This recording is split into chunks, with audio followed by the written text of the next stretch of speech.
what did we do poorly, and how can we make change for the future? How can we put people who are older at the centre of their own lives? People do not give up their human rights when they walk into a nursing home. A demonstration is underway outside Leinster House calling on the government to address issues regarding immigration. Dublin Communities Against Racism says the government's policy for immigration is playing into the hands of far-right groups. The group says it has concerns about a rise in anti-refugee protests across the country. Independent City Councillor Kieran Perry says they reject the view that working-class areas are racist. The purpose really is to begin the conversation about the apparent view that a lot of communities are racist. So we've asked community representatives from worker class areas all over Dublin and the country to come along and make it clear that our communities are not racist, that what we're looking for is proper consultation, resources into the area, and to make it crystal clear that we do welcome refugees. A nephew of Jerry the Monk Hutch has been granted bail with strict conditions following his arrest for criminal trespass at a house in Dublin on Friday night.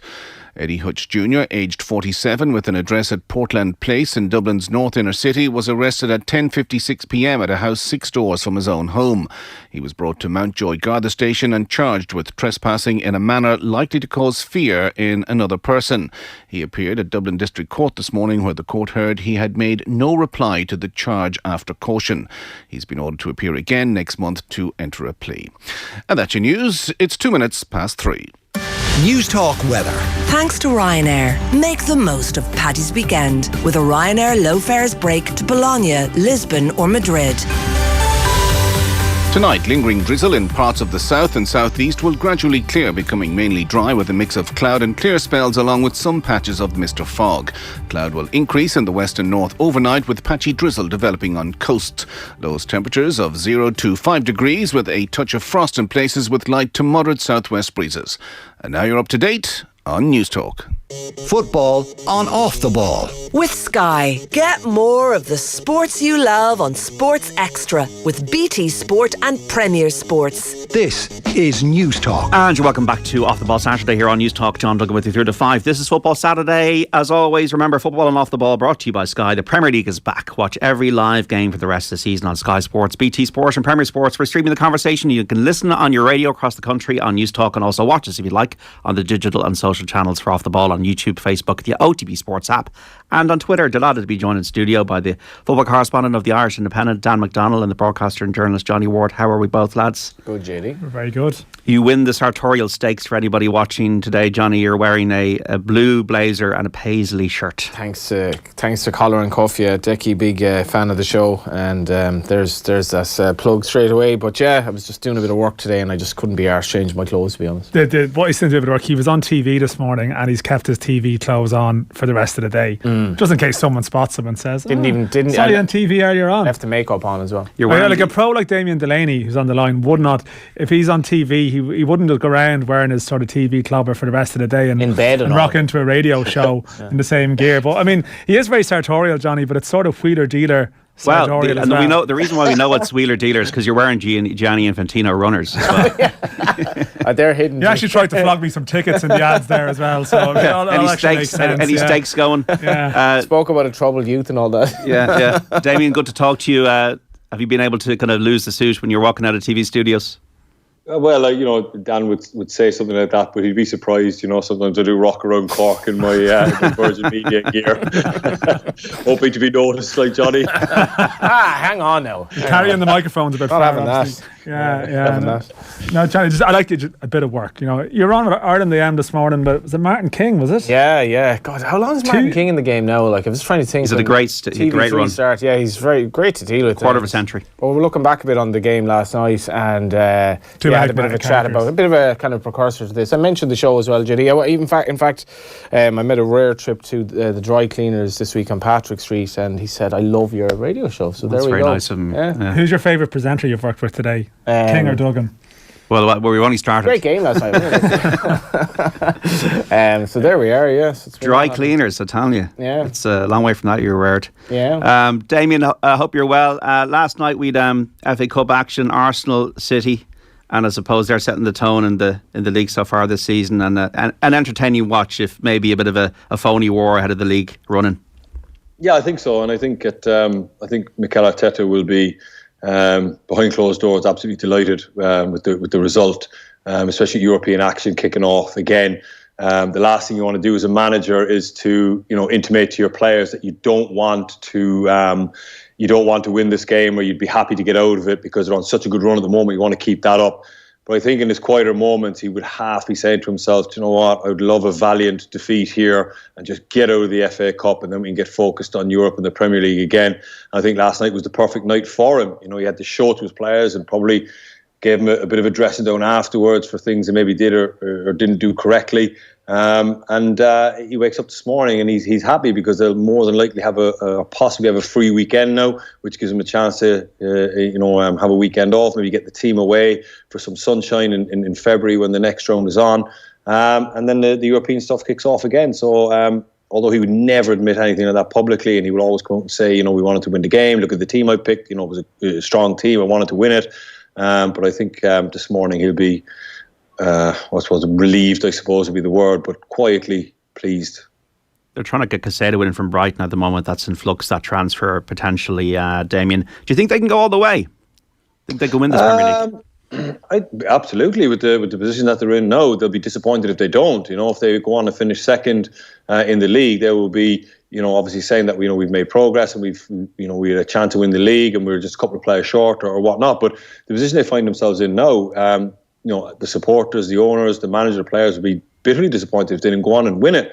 But one thing I will say about Arsenal this year is they've been absolutely incredible. Lost one game to Manchester United, and they've never had a period where, and every team gets it, 2 or 3 games in a season where you lose 1, draw 2, a couple of results go, or a couple of decisions go against you. You can't seem to get a win. Then City closed the gap from potentially 8 down to 2 or 3. No, the pressure comes on, and every team will have to deal with that at some point. Man City, you could argue, have had theirs. And if Man City can put themselves in a position that when Arsenal have their little bit of a wobble, and they will, it's inevitable, every team has it, that if Man City can put themselves in a position, they'll fancy themselves to go on and win it. But it's how they deal with that Arsenal. That little period, 8-9 days where the gap gets down to 3 and they're going into that next game, that 4th game, and think we need a win here today. Doesn't matter what it aesthetically looks like or how it plays out, we just need to get a win today. And if they can just get the momentum back up again, they can absolutely do it for sure. So I would be shocked if they went the season in the type of form and getting the results that they're getting. There will be a period, and it's how they deal with that. And what I like is they've got players in the squad now, and Gabriel Jesus and Zinchenko, that have won numerous league titles. And they've got a lot of players now who have pretty good experience, like Granit Xhaka in the side. And obviously if they can add Caicedo to the squad, absolutely they can go and do it for sure. Yeah, they've got 50 points from 19 games. If they doubled that, it'd be 100. I don't think that's going to happen, as Damien says. With 6 changes last night, I kind of felt maybe City might have this. They upped the gear in the second half. What has really impressed me by City is Grealish's form. I think he's playing really, really well. Even the movement and the strength that he had to hold off that the defender for the goal that Ake scored. He was probably their best player, I think, and he was, as you mentioned, JD, he was so good for the goal. You mentioned the movement and the strength, but the decision to delay that pass for Ake, and obviously the other crucial aspect of that goal is that Saka just made a really, really stupid move to, where Grealish was essentially covered. He went in as a double man on him, which he could have blocked the ball, but he didn't, and it was a forward thing to do, and he's been brilliant this season, and that allowed Ake that chance, and what a beautiful finish. But I more or less agree with what Dame was saying there. If I were Arteta, I would have been absolutely delighted with last night, because Arsenal carried their confidence into the game. They were very good in the first half. Some of Nketiah's touches were great. I thought Trossard did very well on his debut, and obviously they were really missing Odegaard, but they were the better team in the first half. And as much as you say City did they kind of turned it on a little bit between Arsenal's sort of last chance in the first half and the goal. there was no fluidity about that Man City performance at all. And I was intrigued by Pep's interview beforehand, where he was really, really tetchy for some reason. It's because he was asked all the questions about Arteta. And it was like, yeah, but I mean, just answer them and just have a bit of a laugh about it, and all this stuff about you haven't going to have a glass of wine afterwards, and he kind of just walks off. So it seems to have gotten to him a bit, but just in terms of the way Man City played, I thought they defended well. But Kevin De Bruyne was completely on the periphery of the game, and Haaland was really well marshalled, barely touched the ball inside the box. His touches outside the box were very hit and miss. And I just thought City looked like a team that, you know, they didn't create many chances, very few shots on target. They didn't look like they really knew what they were doing in terms of the old Man City. And I'd agree with Damien. I think Arsenal are probably nearly the only team in the country that would have been really didn't give that much of a damn about the FA Cup, because it could impede on they may not have the squads that others have, and it could impede on their league challenge. Looking at them last night, I'd be fairly confident that they have a great chance to win the league. I thought they were really good. There's something about them, and Man City for me, and I watched them against Man United in the derby, didn't think they were great that day either. The former De Bruyne for me is definitely a concern, because he's just in and out of games, and he doesn't look fit, Johnny, does he? Yeah, I don't know. I want to say he looks overweight, but he like, that's maybe a bit harsh, but he certainly looks a little bit chunkier than what he has done. He doesn't look to be moving around the field as fluidly as what he used to. But I don't know if the lads agree or not. I suppose he's getting a bit older. I mean, I don't know. Like, it seems a very, I know, like, on the strength of a couple of, you know, dodgy months. I suppose in the World Cup he wasn't terrific either.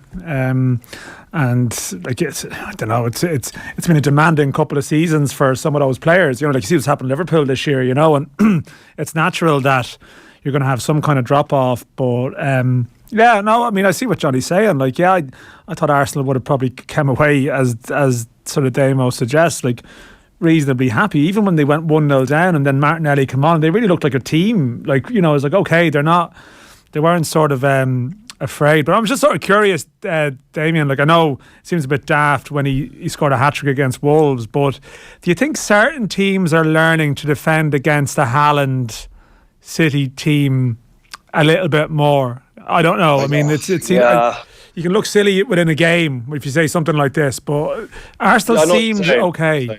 You're talking about, like, a guy who scores 25 goals. You know, do you look less fluid with him?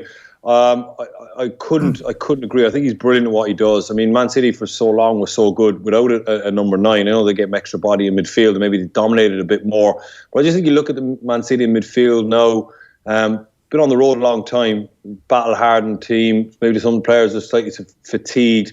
The likes of Gundogan, maybe, you know, there's probably a revamp needed in the middle of that City midfield. Some serious energy, some serious legs, because it just looks like it's lacking a little bit.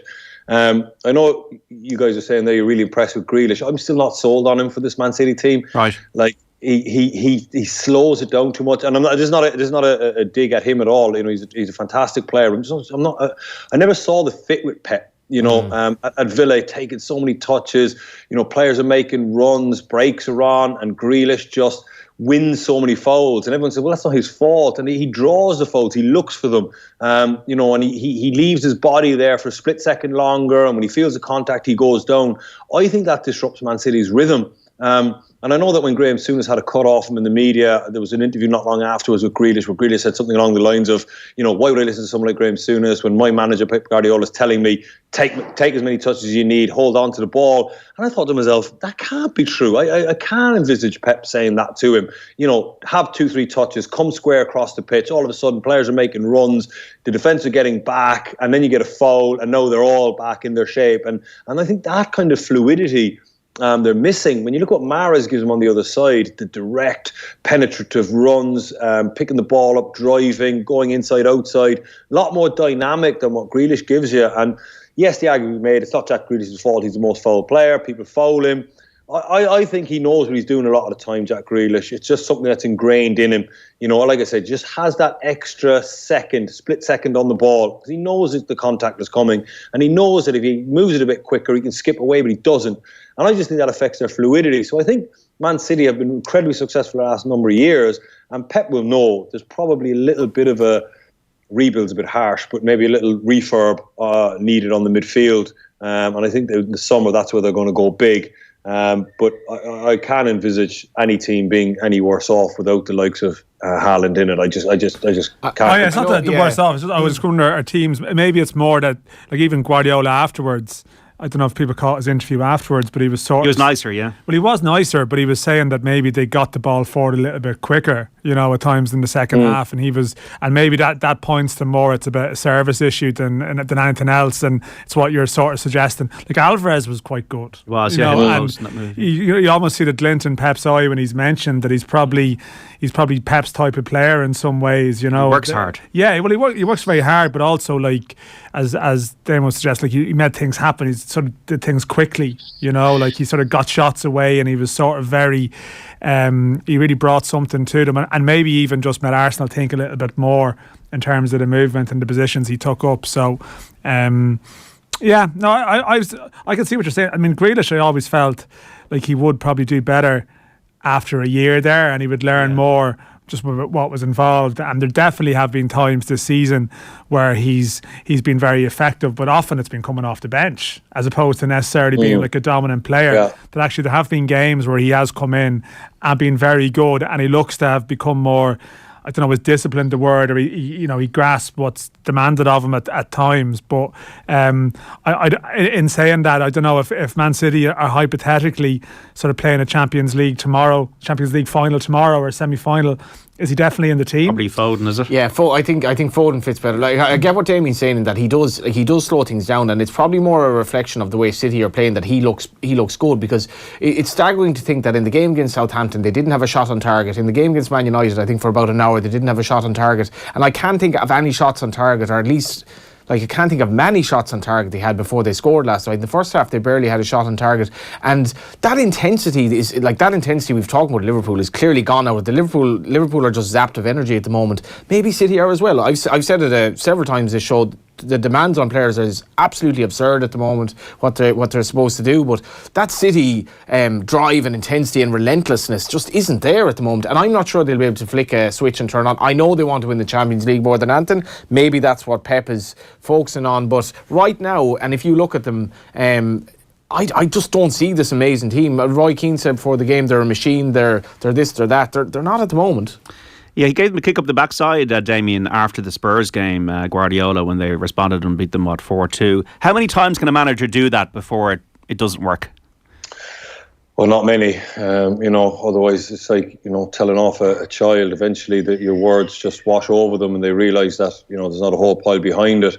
A lot of those dressing downs you get will involve threats and things like that. And when managers start threatening players about dropping people and leaving people out of squads, all of a sudden, he doesn't follow through on them. It can be awkward for him, because he needs those players if a couple of injuries go wrong. So that isn't ideal for Pep. But I don't know, man. I always had this theory with Pep, always, that like he is almost like views the season as running a marathon. And he just sets off at a nice handy pace. He doesn't overexert the team. He doesn't push it to its limit. He doesn't set off at sprinting pace early on. He did it last year. Remember pre-Christmas, the season before, it was the same type of chat. They're not cooking on all cylinders. They're not really right there. It's almost like he has them, I don't know, Johnny, what's the term, the horse racing term, on the bridle, is it? Or yeah, that's it. That's it. Am I right? Yeah, nice work. Talk to you after the show about a proposition for you, actually.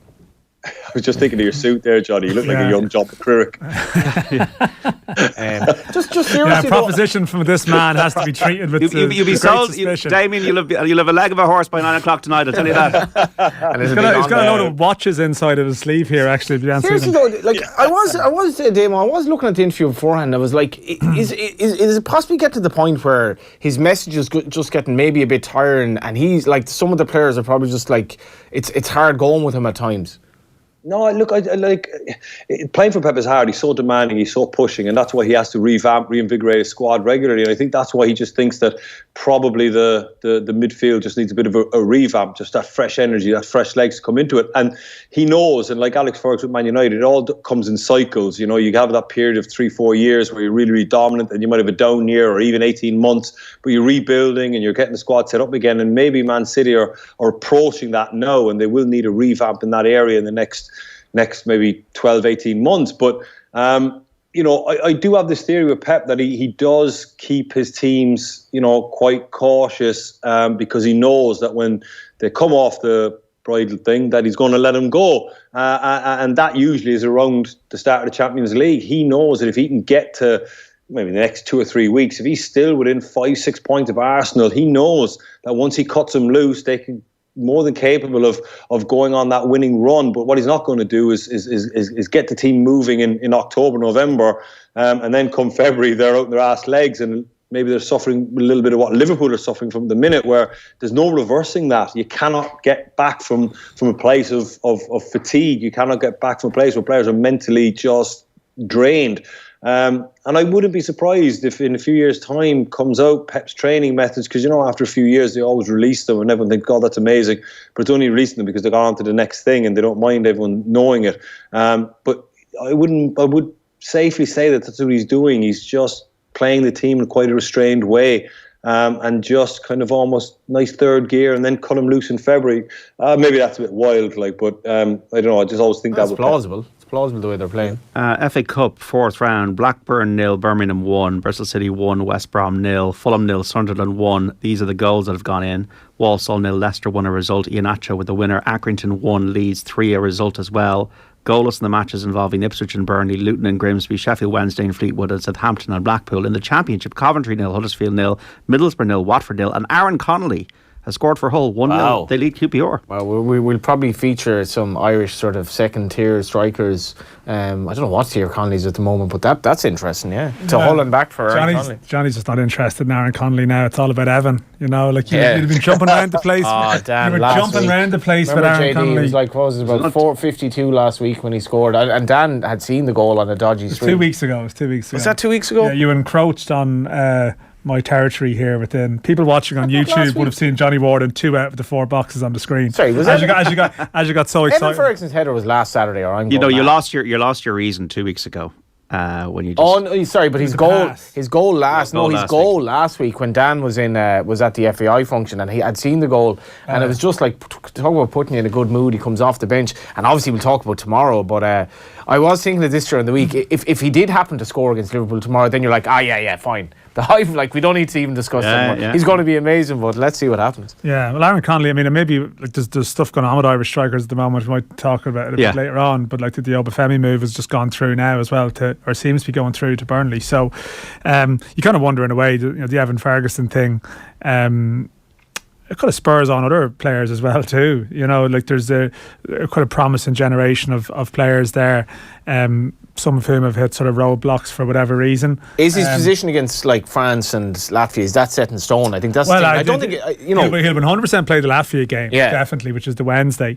And I think the prospect of selling tickets for that game might have been tricky. I think you might see Evan Ferguson branding on some of the the sort of promotional material around that game. His first start for Ireland. I've sometimes been playing a little bit of devil's advocate here, just talking about the France game, saying, well, there's a sort of they might want to approach that game in a particular way, with sort of counter-attacking type players and so on. But that's sort of devil's advocate. I think if Evan Ferguson keeps doing what he's doing, it's very hard not to pick him. Obviously, it's just I think, and in fairness to Stephen Kenny, although it's sort of repeating myself a bit, bringing him in for November was quite a good thing to do, albeit I think it was on the expectation that he would go on loan in January and maybe tear it up rather than doing it with Brighton. So it's obviously gone even better than the Irish staff envisaged at that stage. It was a lovely thing during the week. I was just on a WhatsApp group and one of the lads said, tickets are gone on general sale for the Latvia and France game, and I was like, straight away, for the first time I think in years, I was like, I really, really want to get these Ireland tickets for myself and my brother, come up and see the game, both games, or the France game, whatever it is, and knowing that they're going to sell out now. And it's like, I just thought there is a buzz, as much as you can debate where we're going and how good we are. There's definitely a buzz around Ireland, one way or the other. Yeah, I think a France game would always that would sell anyway. But fair, I think. But even the Latvia game, the World Cup final runners up, Mbappe, etc., come in town. But I mean, the facts are there in terms of ticket sales for Ireland games over the last couple of years have definitely been positive, and that's something that's definitely helped. Very reasonably priced as well. In the times we're in, it was like €213 for two for both games, which is not bad considering if you want to go to Ireland and France in the rugby, I think it's like 150 quid, give or take, to get a ticket. So one ticket. So yeah, we give out a lot about football in this country, but like I think tickets are priced fairly reasonably for people that want to go to the games. 53106 highlights the two City players at Arsenal being great signings. Same with the signing from Brighton. That must be Trossard, says Sean on that. Zinchenko, I think is just such a good player, and I think he's so like, and I love the fact that when he came on last night, he got booked in like 3 minutes in injury time. Stupid enough tackle, but there was real sort of angst in him. Like he really wanted to do something in the game, and I honestly think he's just a terrific signing. Yeah, but he plays midfield for his country, so he has the technical skill to obviously adapt, and he was really good at the United game last week. On Evan Ferguson, Damien, I'm sure you've been watching him with interest. Oh, yeah, absolutely. I mean, straight in the team for both games. That could be the knight in shining armour that Stephen Kenny's looking for to get him those goals. That I know we've created some chances, maybe not taking them. But I think he could be the guy that could come in and play both games. And for me, he has to start both games and be the main man. But around that time, what formation or what system do we play? Well, I've on record for a long time. I don't know how we've stumbled on this 3-4-3. I don't think it's a good system for us.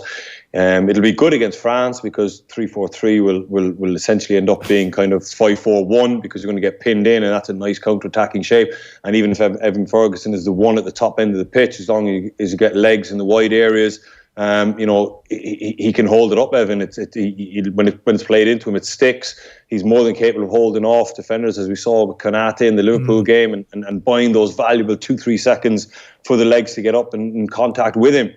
So that's superb. It's just the issue with the 3-4-3 is when we have possession, because it ends up becoming almost like a kind of a three at the back with one centre forward, and I don't think we need three to mark one, as we saw in the Armenia game. And then obviously both wing backs go and join in, and also we get caught in this very advanced position. We're very, very susceptible to being counter-attacked because when we turn the ball over, we get a little bit excited because we're dominating the play, and midfield players start pushing on 5-10 yards further than what they should do.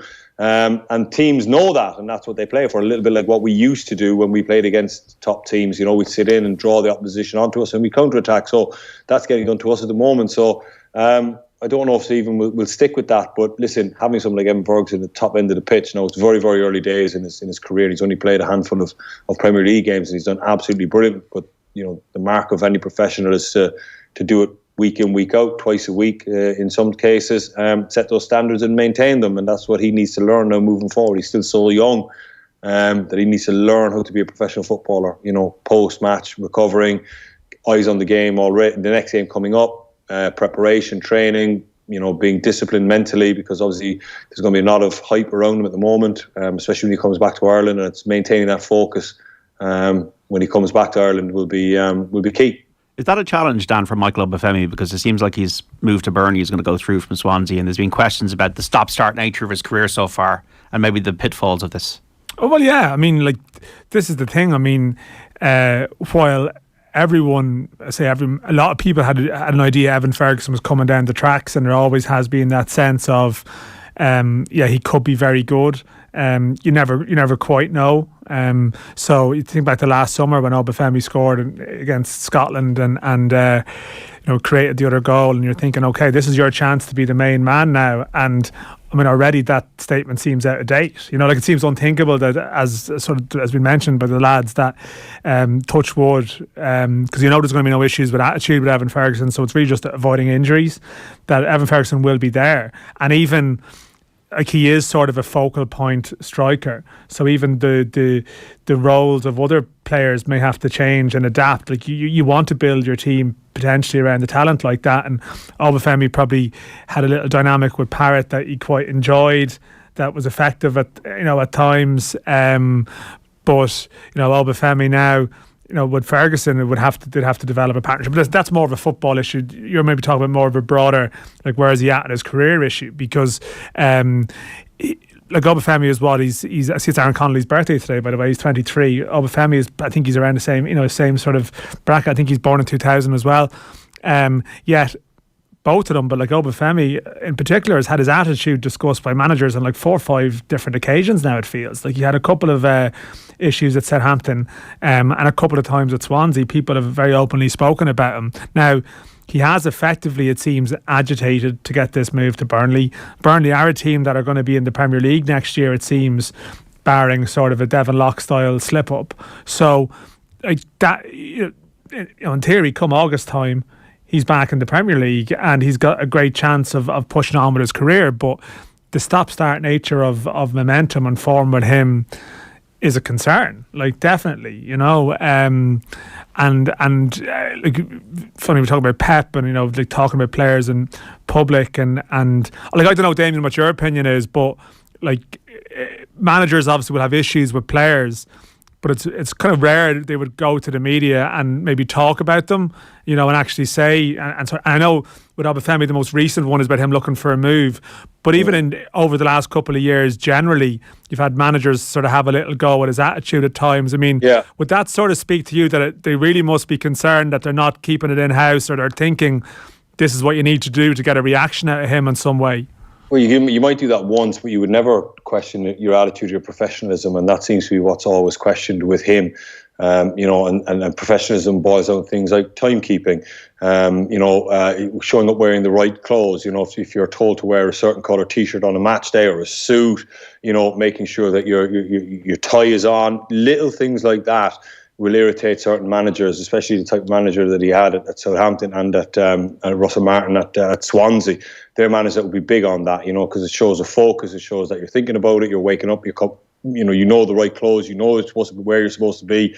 Your food. Everything has to be correct. And then obviously your training as well. Sometimes if you're with the GPS data and stuff like that, if your data is down, every time a manager or coach puts on a session, they know what type of distance should be put up in that session because everything's timed and monitored.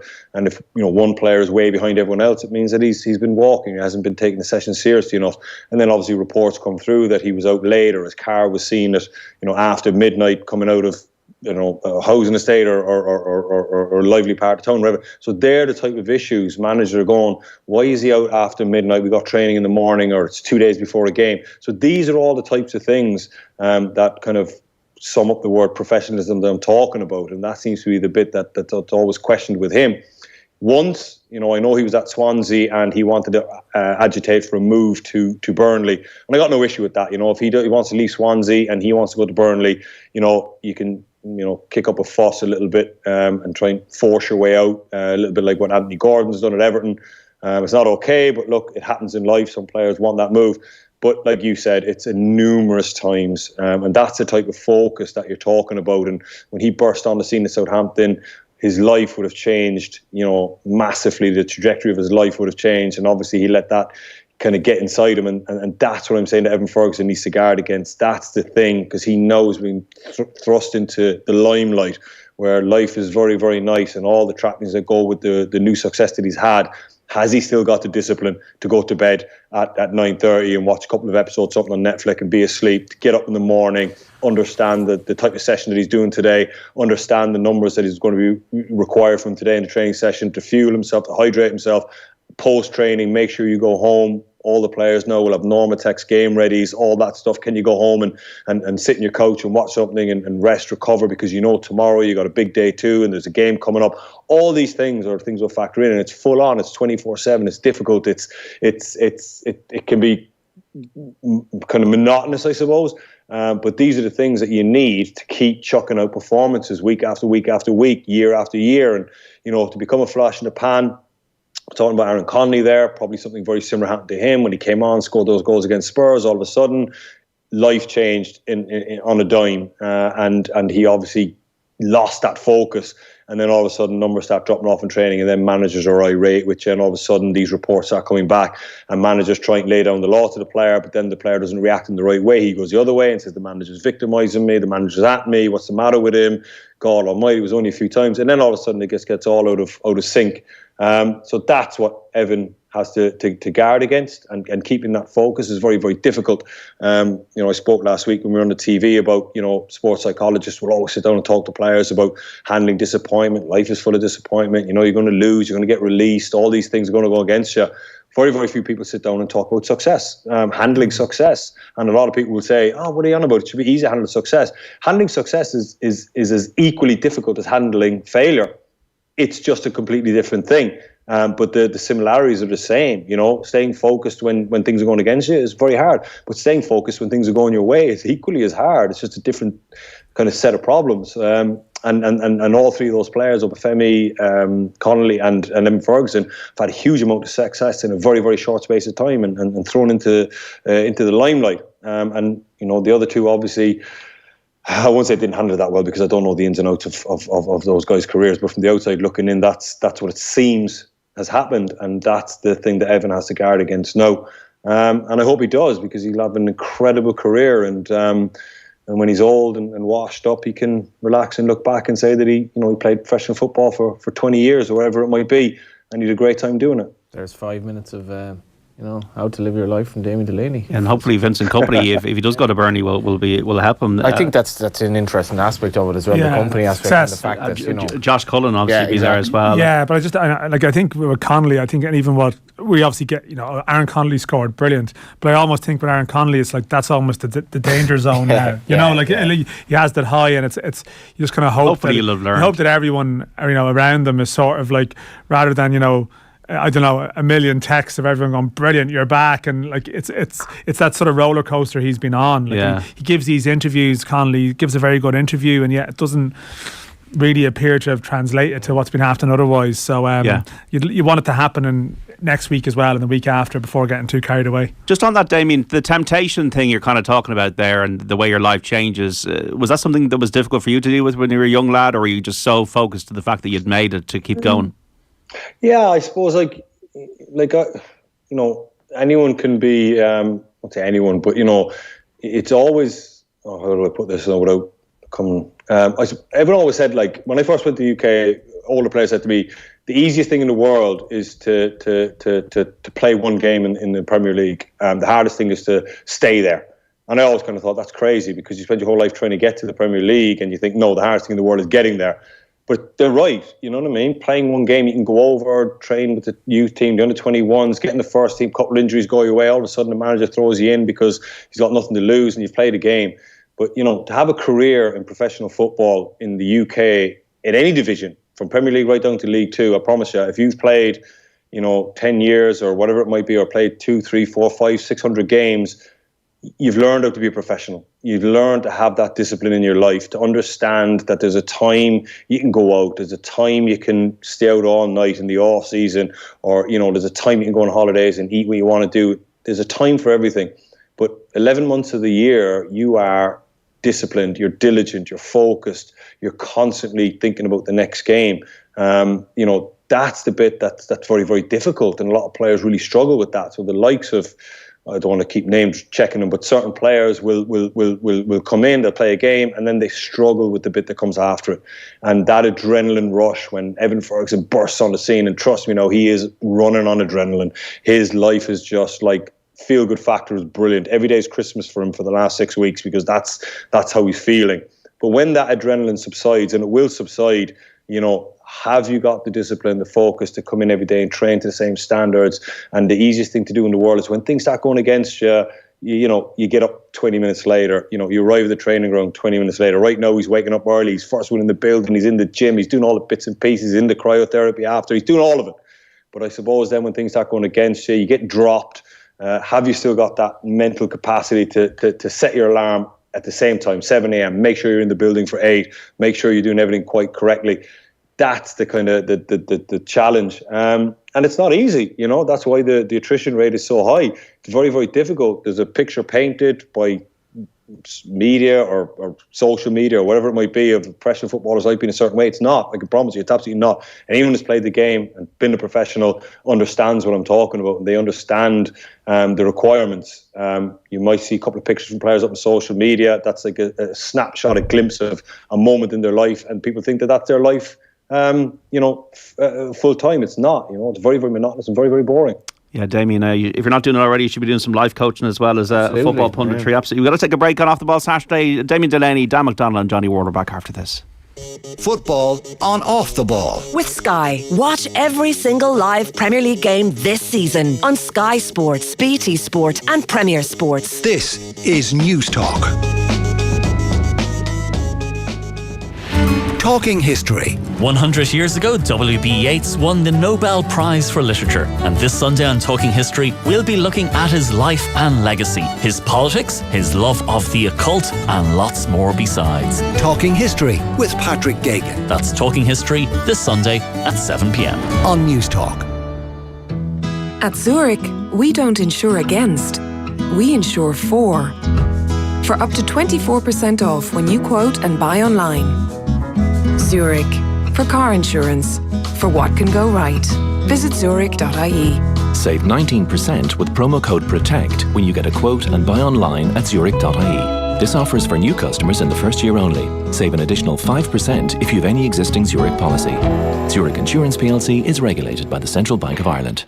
Clear Mobile has 99% 4G population coverage. So where are people going? Out west with 4 bars and all. Dublin, outside of Dublin. Longford, Waterford, all the Fords. Amazing coverage with unlimited calls, texts and data from a pretty smart $12.99 a month. But hurry, limited time offer. Clear Mobile. You clear yet? 30-day contract. Activation fee and fair usage applies. Max data speed 5 megabits per second. $12.99 subject to eligibility. Offer ends 28th of February 2023. See clearmobile.ie for terms. When my business grows up, I want it to be big and strong. There'll be hurdles along the way, but with the right payments partner, I'll grow a little every day. Until before I know it, my little business will be all grown up. Elevon. Grow into the business you want to be. Check out our offers on elevon.ie. Elevon Financial Services DAC Trading as Elevon Merchant Services is regulated by the Central Bank of Ireland. Order. There's a lot to be said for it. Not the restrictive, always play by the book, straight down the line kind of order, but the order you place for a brand new 231 Audi.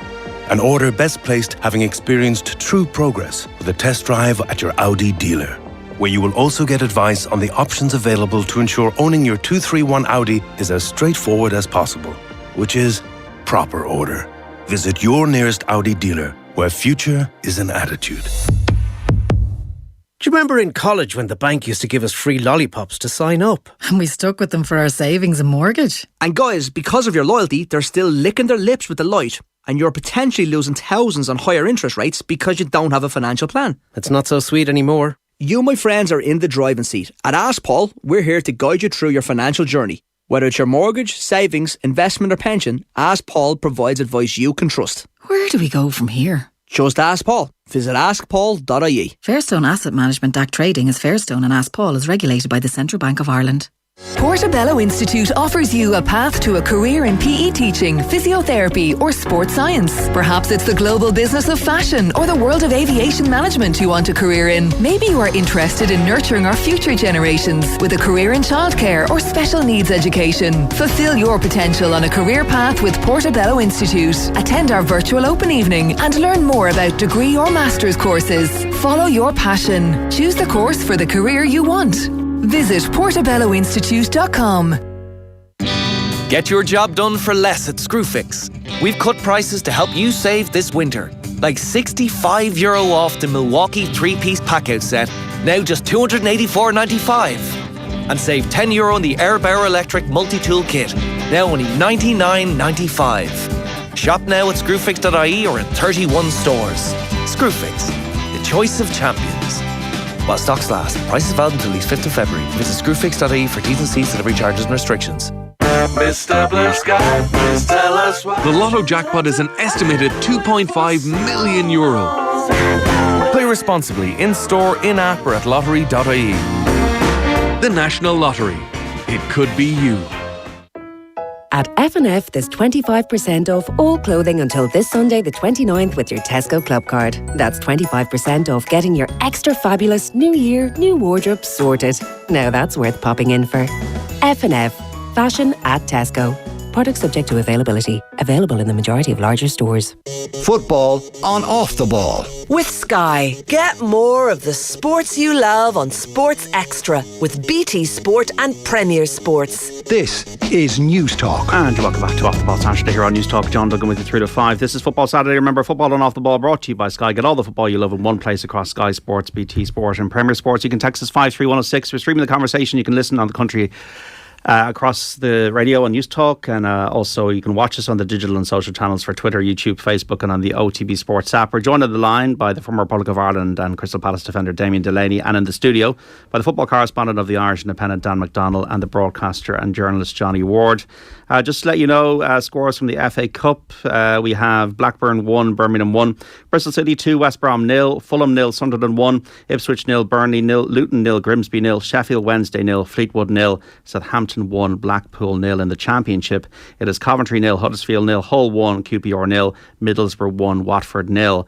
And in Scotland, Rangers are 1-0 up against St Johnstone, Hibernian 2, Aberdeen 0, Ross County 1, Kilmarnock 0, and St Mirren 1, Motherwell 0. Damien Delaney, in terms of Everton, is it the impossible job, whoever gets it? No, afraid we seem to have... that might answer that question. It's not the impossible job, JD. No. In fairness to Lampard as well, he's left them in a tricky position, not an awful position. They've 15 points, so they're within, and there are a load of teams, really load of teams down there, kind of battling. So it's more so the fact that they were left with. It's kind of a mad situation to be whittled to a battle between Sean Dyche and Bielsa. So it's like, well, where is the forward planning here? Like, where was the forward planning with Lampard, who himself is a questionable appointment? Where was the planning with Benitez? They're trying to move to a new stadium, and I don't know. It does seem a bit of a basket case of a club. Possible job just makes me think of Graham Taylor, doesn't it? Yeah, that's documentary Channel 4. What a documentary! Like it's available you can find it on YouTube. It's funny as well. In those days, just listen to Damien there. Like, footballers could go out, they could have their few pints, they lived a relatively normal life, even in the days of Taylor, even in the days of Cloughy, even in the days of Alex Ferguson to an extent. That's all gone now. Like, and what Damien was on about there, like 11 months of the year, like it's like being in the army almost. Like, and as much as everyone would love to be a professional footballer, a lot of it isn't actually that much fun. And you can't live a normal life. They certainly in the days of you're very well remunerated. You are. I'm not like bleeding tears for them here, but that's the standard. Yeah, but you have to, and it's relentless as well. And like if you're like Obafemi, who seems to, I don't know, he's a bit of a lad, like bit of a character. We just don't know the ins and outs as well. I think we need to point that out about Obafemi. Yeah, like I know he's been questioned by his manager about his attitude, but I'd say he's a good lad, but maybe he's not necessarily cut out for the rigours of being a professional footballer like some people are. And in fairness to Evan Ferguson, in its early days, he just seems to be like that army drill. He just wants to play, he wants to train, he wants to score goals. Yeah, look, I suppose Evan Ferguson, the fact his dad was a footballer as well possibly helps, in the sense that you actually have someone in your life who, didn't scale those heights, but went to was a very promising player, went to England, had a bit of bad luck, came home, had a go here, still works in football with the FAI. He's been around the game for a long time, and that probably, it doesn't exactly always work, perfectly, but it probably helps. But that's the thing. I know sort of asked Damien about his experience, but I think even now it's even more you're more like everything you do is magnified even more. And also as well, like footballers in the time used to be quite disciplined by staying at home. That would be now you can stay at home, and through like social media you can get all sorts of offers and attention, and thousands upon thousands of messages and comments and stuff. So even if you're being at home disciplined, sort of watching TV or watching Netflix or whatever, there's still sort of temptations and all sorts that would be sort of coming your way, and it's really hard. I remember speaking to someone who, I think it was maybe Jack Byrne in here, or another occasion. I think he would have been pally enough with Grealish.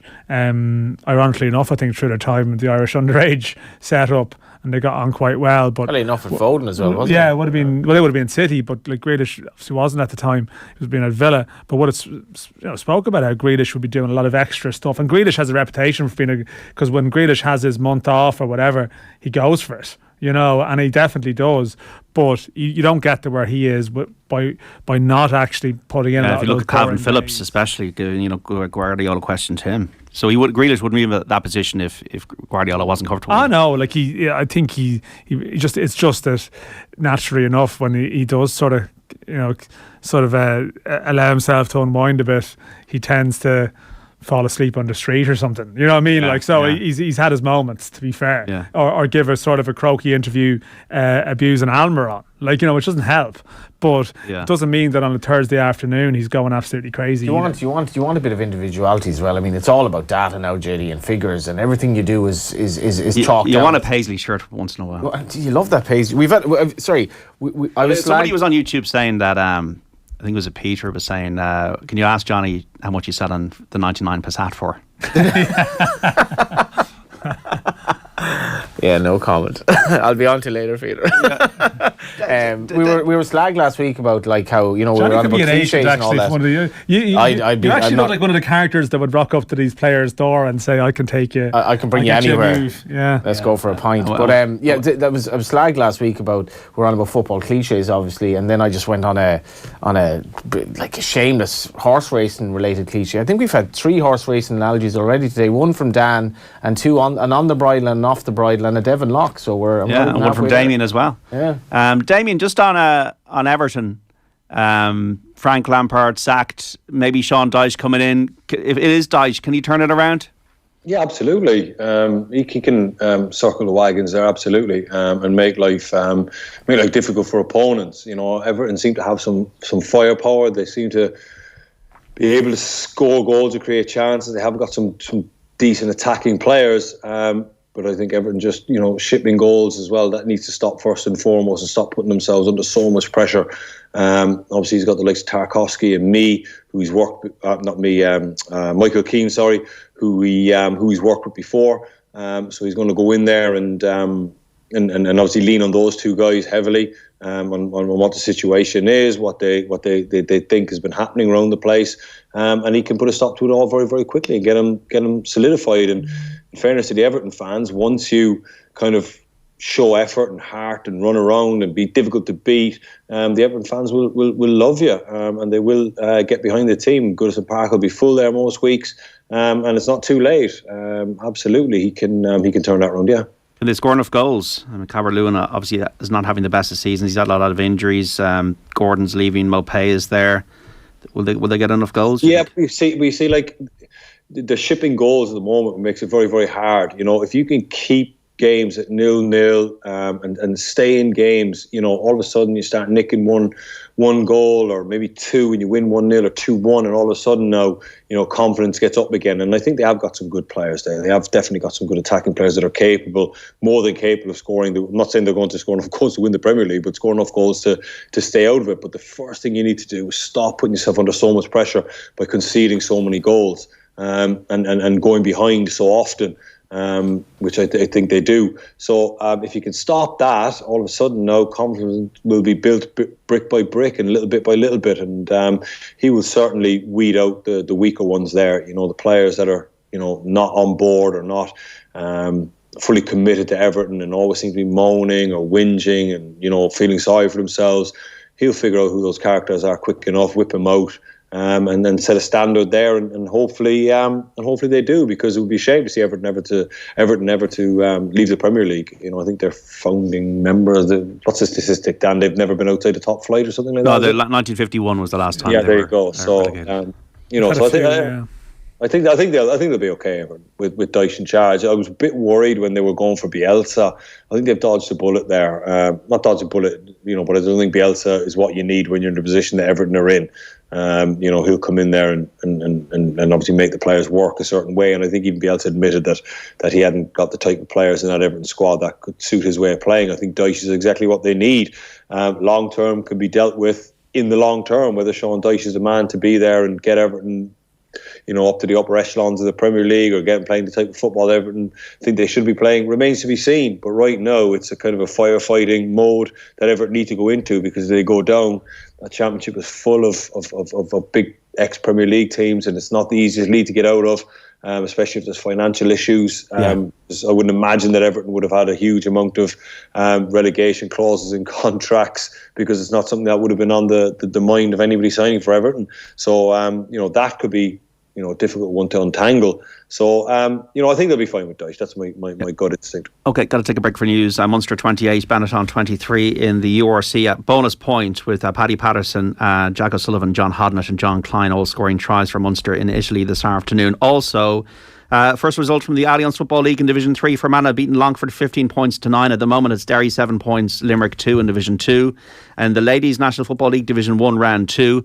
Mayo 13 points, Kerry 3-5. A win for Kerry at the Airdome. And Meath beat Donegal 1-7 to 5 points. Gavin Holohan has scored for Grimsby against Luton. Ex-Galway United. In the FA Cup, 1-0 they lead at half time. Elsewhere, Sheffield Wednesday 0, Fleetwood 0, Southampton 1, Blackpool 0, Ipswich and Burnley are goalless. Fulham trail Sunderland by a goal to 0 at home. Bristol City 2, West Brom 0. Blackburn Rovers 1, Birmingham 1. These are latest scores. Results: Walsall 0, Leicester 1, and Leeds beat Accrington Stanley 3-1 in the Championship. Coventry 0, Huddersfield 0, Hull 1, QPR 0, and Middlesbrough 2, Watford 0. And in Scotland, Rangers are ahead 1-0 against St Johnstone at half time. Damien Delaney, Dan McDonnell and Johnny Ward all on Football Saturday here on News Talk and Off the Ball between 4 and 5. Don't go away, we're back after the news.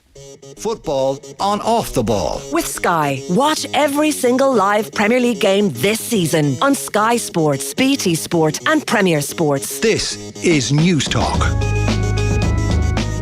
Get real-time updates at News Talk FM on Twitter and stay informed. InsureMyVan.ie. Hi, I'm Ken Doherty. For all van drivers and business owners, InsureMyVan.ie is Ireland's low-cost van and commercial insurance specialist. For high-quality van and all commercial insurances, call InsureMyVan.ie. City Financial Marketing Group Limited, trading as InsureMyVan.ie, is regulated by the Central Bank of Ireland. Looking to avoid colds and flu? A-Vogel Echinophore's is a herbal remedy scientifically proven to help relieve the symptoms of colds and flu by supporting the immune system. Containing fresh extracts of Echinacea, Echinophore's is a natural remedy and is available from health food stores and pharmacies nationwide. Help avoid the symptoms of colds and flu with A-Vogel Echinophore's. Always read the leaflet. Pop an extra spring in your step with this fantastic deal from Air Mobile. Switch today and get the Samsung Galaxy S22 for just €49. Plus, get unlimited calls, unlimited texts and no limits 5G data on the Air Connect Plus 5G plan. For more, go in store or visit air.ie. 5G coverage subject to availability. Available on selected bill pay plans. 24-month contract subject to fair usage. For full details and terms, see air.ie. This is not about a leap of faith. This is not about a leap into the future. This is about innovative all-electric driving with AR head-up display, trained parking and over-the-air updates. Here for you today and ready for tomorrow. Because with the all-electric ID range from Volkswagen, Ireland's best-selling all-electric car brand in 2022, tomorrow comes with confidence. Apply for finance online at Volkswagen.ie. Volkswagen. Best-selling claim based on most recently published monthly figures. Finance provided by way of hire purchase agreement from Volkswagen Financial Services Ireland Limited. Terms and conditions apply. Volkswagen Financial Services Ireland Limited is regulated by the Central Bank of Ireland. From birthday bouquets to romantic displays, the Flower Factory always delivers. Beautiful handmade bouquets by our expert team of florists. We also have gifts and hampers for any occasion. And with our service promise, you get our no quibble 48-hour guarantee. Show them you really care with a gorgeous gift from theflowerfactory.ie. At Centra this week, we have great mega deals in the Centra range. Like Centra Family Meals 1.2 kilo selected range now €5 each. Centra Gold Blend Tea Bags 80 pack now €1.20. And Centra Soft Quilted Bathroom Tissue 18 roll now €5. Smart choices, choose Centra. Centra, live every day. There's nothing quite like cuddling up on a cold winter's night, and a cold winter's night gets even cosier on an Emma mattress. Designed to gently cuddle you in all the right places while supporting you all over. And if you don't love your Emma, let us know, and we'll fetch it for free from your bedroom. Get your winter glow on with an Emma Premium mattress and get up to 58% off in our winter sale. Use code WINTERGLOW for an extra 5% off at emma-sleep.ie today and make it a wonderful winter with Emma. T's and C's apply. Imagine you're booking a holiday, you go to check your passport and alarm bell. It's out of date. Oh, thank you. The good news? A new passport is just a scroll away with Passport online at dfa.ie/passports. Applying online only takes about 10 minutes, so it really is the quick, easy and most cost-effective way. So check your passport is in date today and renew it at dfa.ie/passports. An initiative of the Government of Ireland. Dave and Sinead are booking a family summer holiday, but one overheated laptop, 3 fights and 0 flights later, they've decided to stop looking and start booking at sunway.ie. Here they'll find their dream holiday destination with flights, hotels and transfers all in one place. All that's left to discuss is if Dave's allowed to pack his Speedos. He says they don't take up much space. She says that's precisely the problem. Start booking your summer holiday at sunway.ie or contact your local travel agent. Sunway. The Arnott's Winter Sale is now on, with final reductions of up to 70% off almost everything. The perfect excuse to get anything you want at the price you want. Whether it's sprucing up your home, updating your New Year wardrobe, or you just want to treat yourself. Shop the Arnott's Winter Sale with up to 70% off across all departments. In-store and online at arnotts.ie. On 106 to 108 FM, on the News Talk app, powered by Go Loud and smart speakers. This is News Talk. It's 4 o'clock. This is Ken Murray. Good afternoon. A demonstration has taken place outside Leinster House calling on the government to address issues regarding immigration. Dublin Communities Against Racism say the government's policy for immigration is playing into the hands of far-right groups. The group says it has concerns about a rise in anti-refugee protests across the country.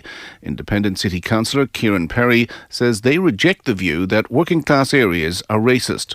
The purpose really is to begin the conversation about the apparent view that a lot of communities are racist.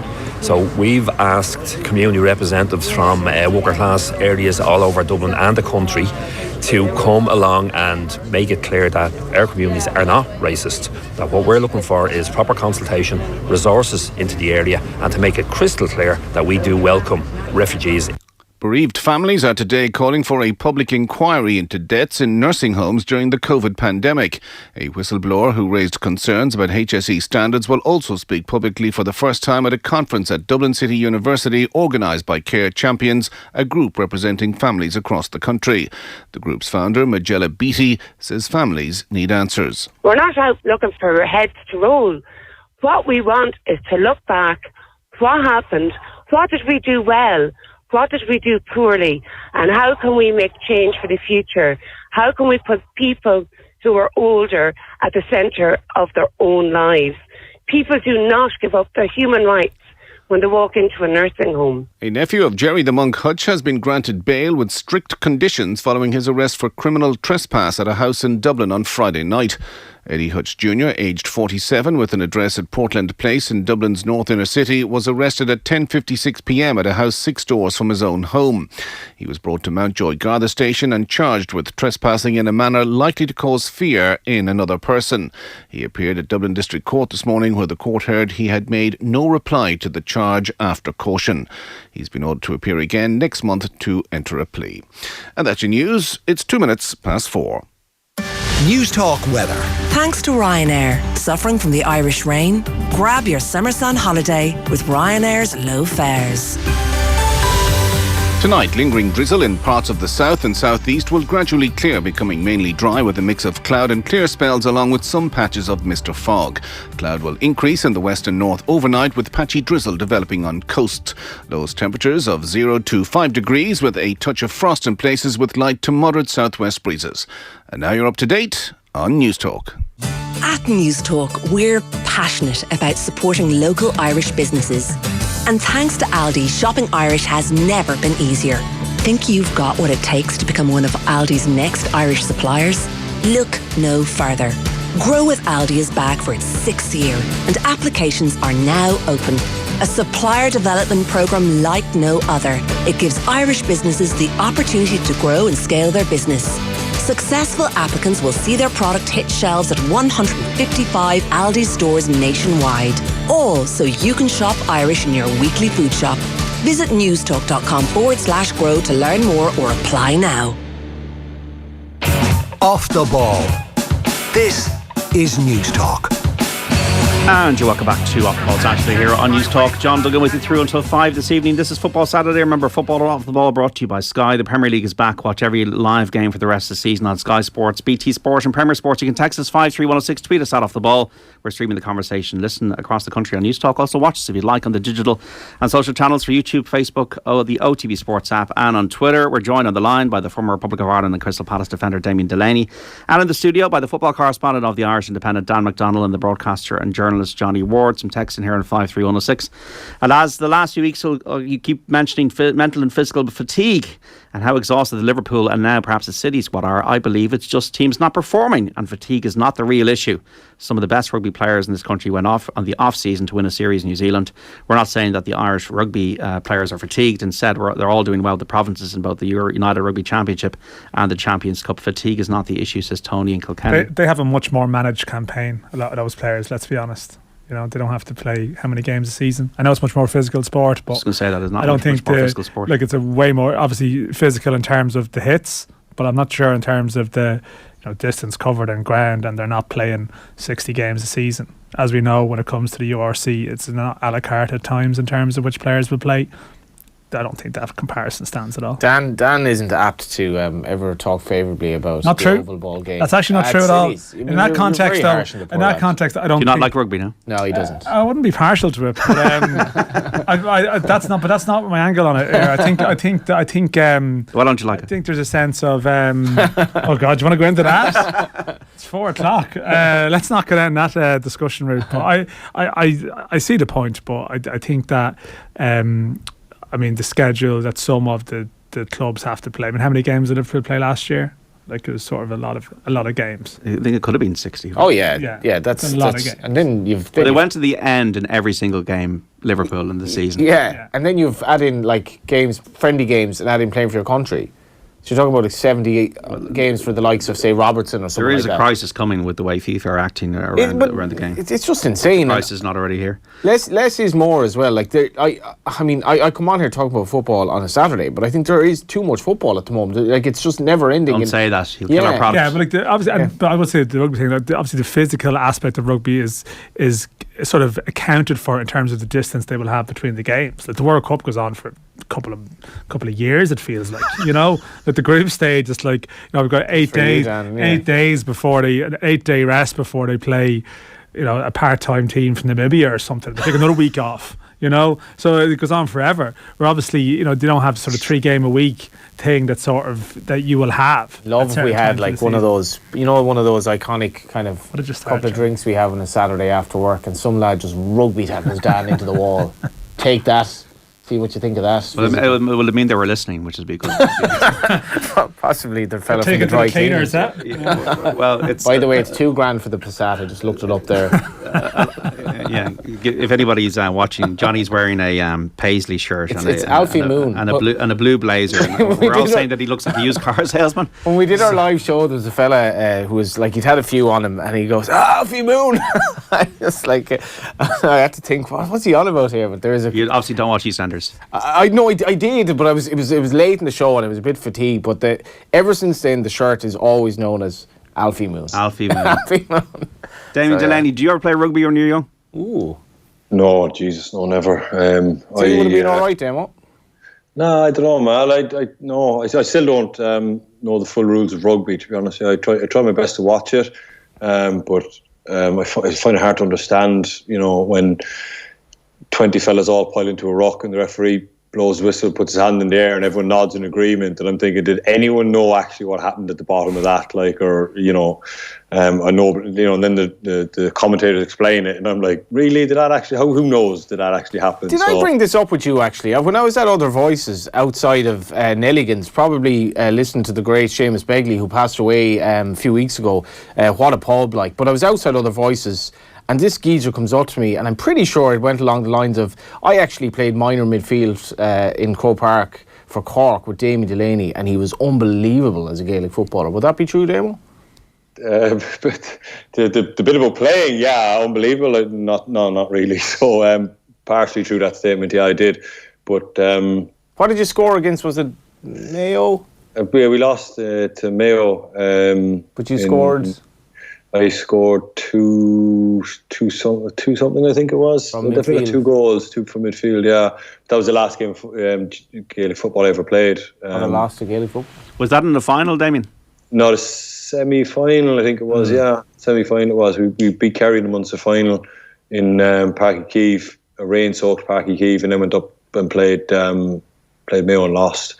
And a footnote of that is the man I marked that day was a rugby player, Gavin Duffy, I think it was. Gavin Duffy, yeah. And the McConnell, yeah. Yeah, so that was something that was pointed out to me there not long ago, actually, that he went on and had a pretty good rugby career by all accounts. You probably ended his Gaelic football career at that performance. I don't think so. No, I don't think so. Obviously, he could have been a good gardener. It's like, what is it, sliding doors today? Is it what we all could have been? Yeah. Chinozie Ogbenny was a very good Gaelic footballer as well when he was younger in Cork. Right. Yeah, he. I do think it's Nemo. a thing, I think like, was it? I think it was Nemo. Yeah, he was. I do think it's a thing that like there are a lot of one of the reasons Ireland aren't as good as we could be. There are a lot of alternatives for these kids. Like, and Dan will say, it doesn't mean, and it's fair enough. Like, that doesn't mean you're going to be good. But if you take on, if everyone in this country played football, and by football I mean like association football, soccer or whatever. If everyone in the country played that from a young age, we'd be really good. There are a lot of alternatives, though. Yeah, I mean, it's there are, but like other countries have those issues. Not to the same extent, I think. I think the part of the discussion here just goes down a sort of tangent along the lines of, well, like all of our intercounty stars, like they all could have cracked it if they'd put their mind to it. You're anti-Gaelic games as well. Like. Well, no, but I'm not. But I mean, I saw it was interesting. I saw a chat this week.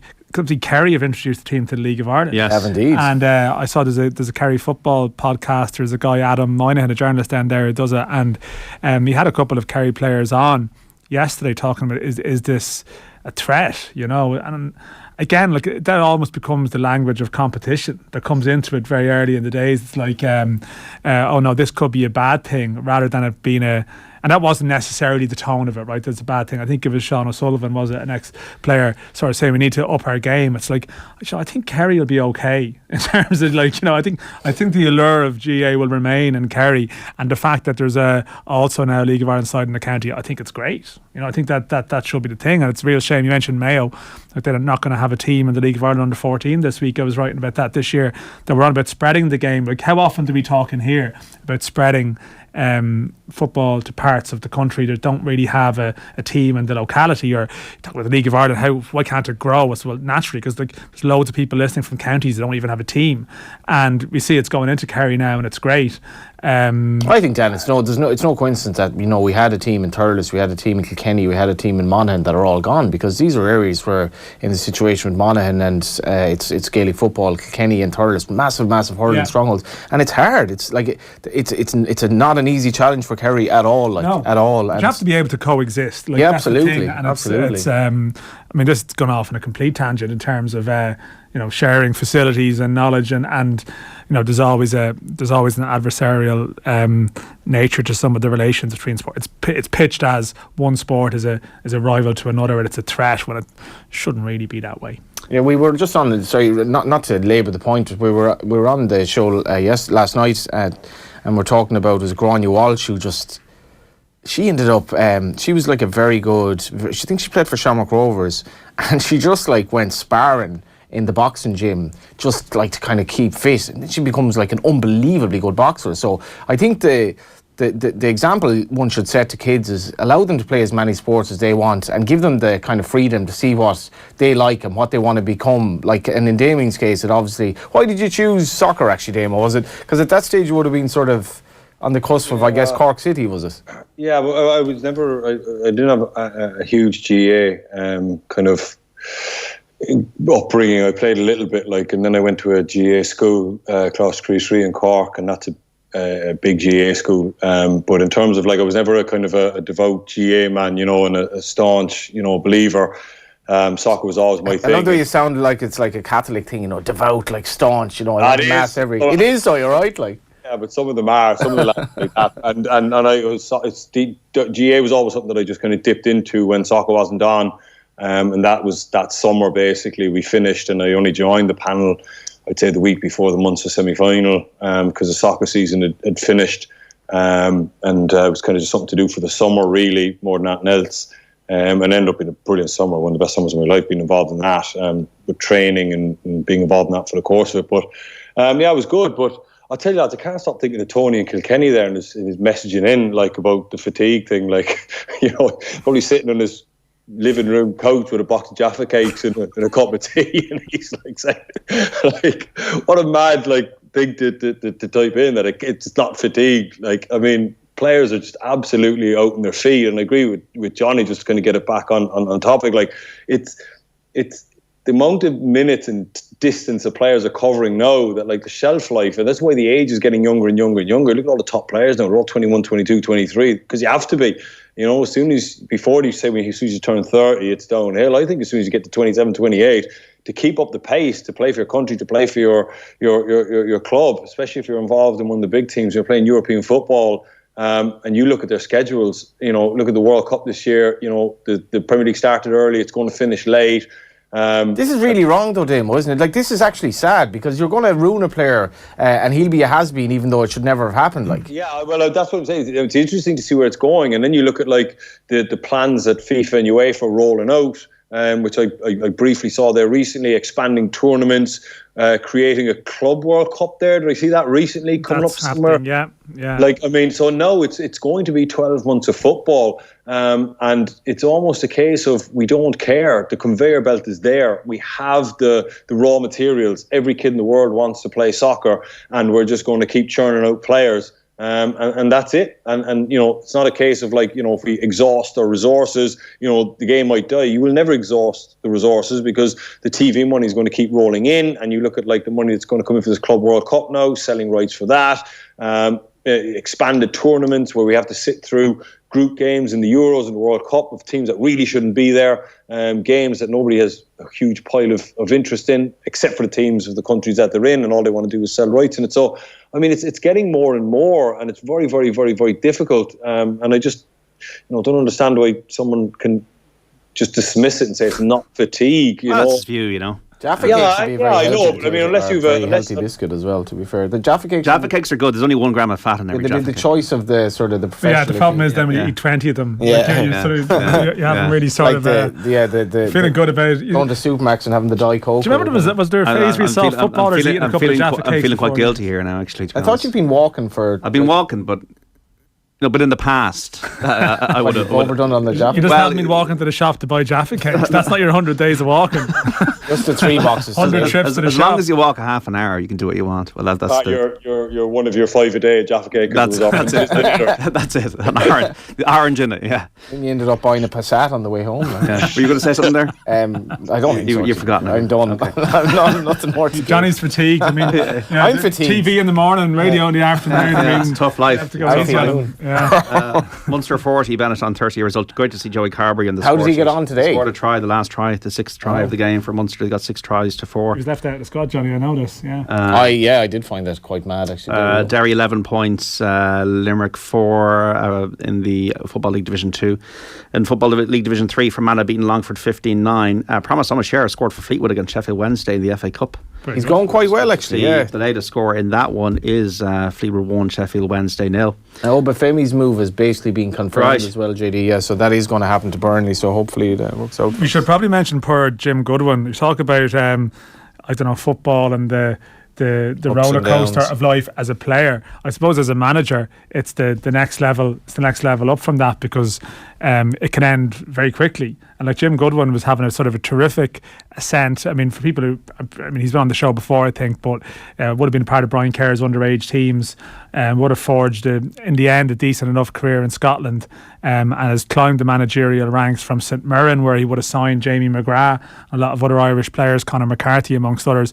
Got his big job with Aberdeen, was going okay, and then they lose 5-0 last weekend. They lose 1-0 to Darvel during the week, who are like a 6th-tier Scottish club. One of the worst results, they say, in football history. And Aberdeen don't sack him. They say, no, we're going to keep faith with our manager to the weekend. And you go to play Hibs on Saturday and you're 3-0 down at half time. And it's like, that is when you're not getting a response from your players. And that's like that's sort of pretty grim, unfortunately. When you're under the cosh and this is the game for your future potentially, and you're 3 down at the break. Going to need a lot of faith from your employers to survive that one, unfortunately. This live game, I haven't seen much of Sunderland in quite some time. They've been terrific here, JD. Thoroughly worthy of a 1-0 win, a 1-0 lead rather. Craven Cottage coming up the hour mark, nearly went 2-0 up, and on that aforementioned show this morning, we're talking about the magic of the cup. I thought there was, as much as Arsenal weren't, necessarily totally invested, I thought there was a lot of magic to that game last night. The sense it was a great atmosphere. There was a real sort of tension in the. Yeah. I thought, and I think the FA Cup has had something of a renaissance. I think. I'd love to go to the final. If Spurs got there, I'd be there straight away. Yeah. I think as well for. If managers can give it, and I know Dame's on about the schedule, but I think fans still love the idea of like getting to Wembley and just having that that day out and the great stadium and the nostalgia of it, and it does kind of grate with me where teams who essentially are kind of in limbo in the league and aren't going to get relegated, where they start like resting loads of players in the cup, like should give it your full attention, because I think the fans are owed that. There's still a lot of magic to it. I think the biggest threat to the FA Cup is the constant debate that never stops about the magic. You hate it. The magic of every year. Is the magic of the FA Cup still there? Well, it's not going to be there if every year the debate is how does this compare to the magic of the old FA Cup? Yeah, just get on with it, and like let the games take their course. There are games that will matter a lot to people who are at them today, and I just think that's a little bit of a not living in England view. I loved watching the Accrington game where the Leeds fans, like, it looked like they were in an uncovered away section standing up. It was like a League of Ireland game, and it was like, I say the Leeds fans were now used to the pampered existence of being in the Premier League. I say this was so cool to go to like a real old school ground. Accrington Stanley obviously in League One, which must be the highest they've, I'd say, nearly ever been, and it was real old school feel to it. It was great. Well, Leeds have had a lot of practice, to be fair. They have, in recent history, so it's not exactly been immune to that. 5-3-1-6. Unfortunately, there's a side, John, there's just not a lot of money in the FA Cup. So that's the reason. I mean, if you're saying teams are going along there in limbo in the Premier League, and when I was there 5 years ago, I know that it was £1 million a place bonus for the team. So obviously, if you finish 16th, 17th, there's obviously a flat payment, and then every place is £1 million more. So owners are obviously encouraging managers that, if we get an FA Cup run and we drop 3 or 4 places in the league, even though we're still going to finish 14th to 15th, it's not the end of the world. Versus the money we get for getting to a cup semi-final or final, it doesn't add up. So I think that's why that scenario that Dan's talking about there takes place. I know you were on the losing side, but and I'm not sure if there's a sentiment still is a thing. But was it one of the best days of your career being at that final for Palace? Yeah, of course it is. I mean, I grew up in an era where the FA Cup was huge. Watching it in the 90s. I remember Everton winning it with Rideout scoring, and Everton beating Man United, and I remember Cantona scoring in that 1-0 win against Liverpool in '96. It was. These are all big moments for me as a kid that I watched, and I thought it was incredible. Obviously the Paul Gascoigne one as well, where he done his knee. So there's loads of memories like that from me, because it was such a big thing, and European football wasn't maybe as strong as what it is now. So that was great for me. So for me to play in an FA Cup final was incredible, and it's something that I will remember for the rest of my days. Did they give runners-up medals as well, or? Yeah, they did. Yeah, you get a runners-up medal. I think my mother has it. If I'm being correct, I'm not sure. I think she has it. She will have it, absolutely. Yeah, but I've not seen it, or I've no really interest in seeing it. Not because I don't respect. I know a lot of players, don't. They know they take off their medals and stuff as soon as they get a loser's medal and stuff. Maybe later in life it's something that I will look back on, but I don't think I've seen it since the day I was given it. But that's just the way it is. Was there just utter devastation in the dressing room afterwards? Silence, was there? I didn't get to go to the dressing room. I had to go drug testing. Right. So I missed all of that. So I remember as soon as I got off the pitch, got pulled, and I was sitting with who was I sitting with? I was sitting myself and Juan Mata. We're just sitting in a little cubicle with 2 people from UK anti-doping, just 2 of us there. and obviously you can't go back in the changing room until you filled out all your paperwork and stuff. But he was great, one Mata. He was chatting away to him. He was really good, and obviously commiserations and all that. But he was absolutely fine. But I kind of felt bad for him that he can't be in the changing room celebrating. But at the same point, I wanted to be in the changing room with my teammates, having lost the game. I think it's important to be in there. And to feel that emotion, but I never got to feel any of that. So by the time I got back in the changing room, most of the lads were getting back on the bus, and I pretty much missed everything. Just actually on that's something that we never really discussed in the show. Do you think what is the extent of drug testing in football? Because it's never really talked about. Like, there are other sports where it's kind of much more in the spotlight, I suppose. Yeah, it's big. I mean, you get drug tested quite a lot. Absolutely. They show up the training ground.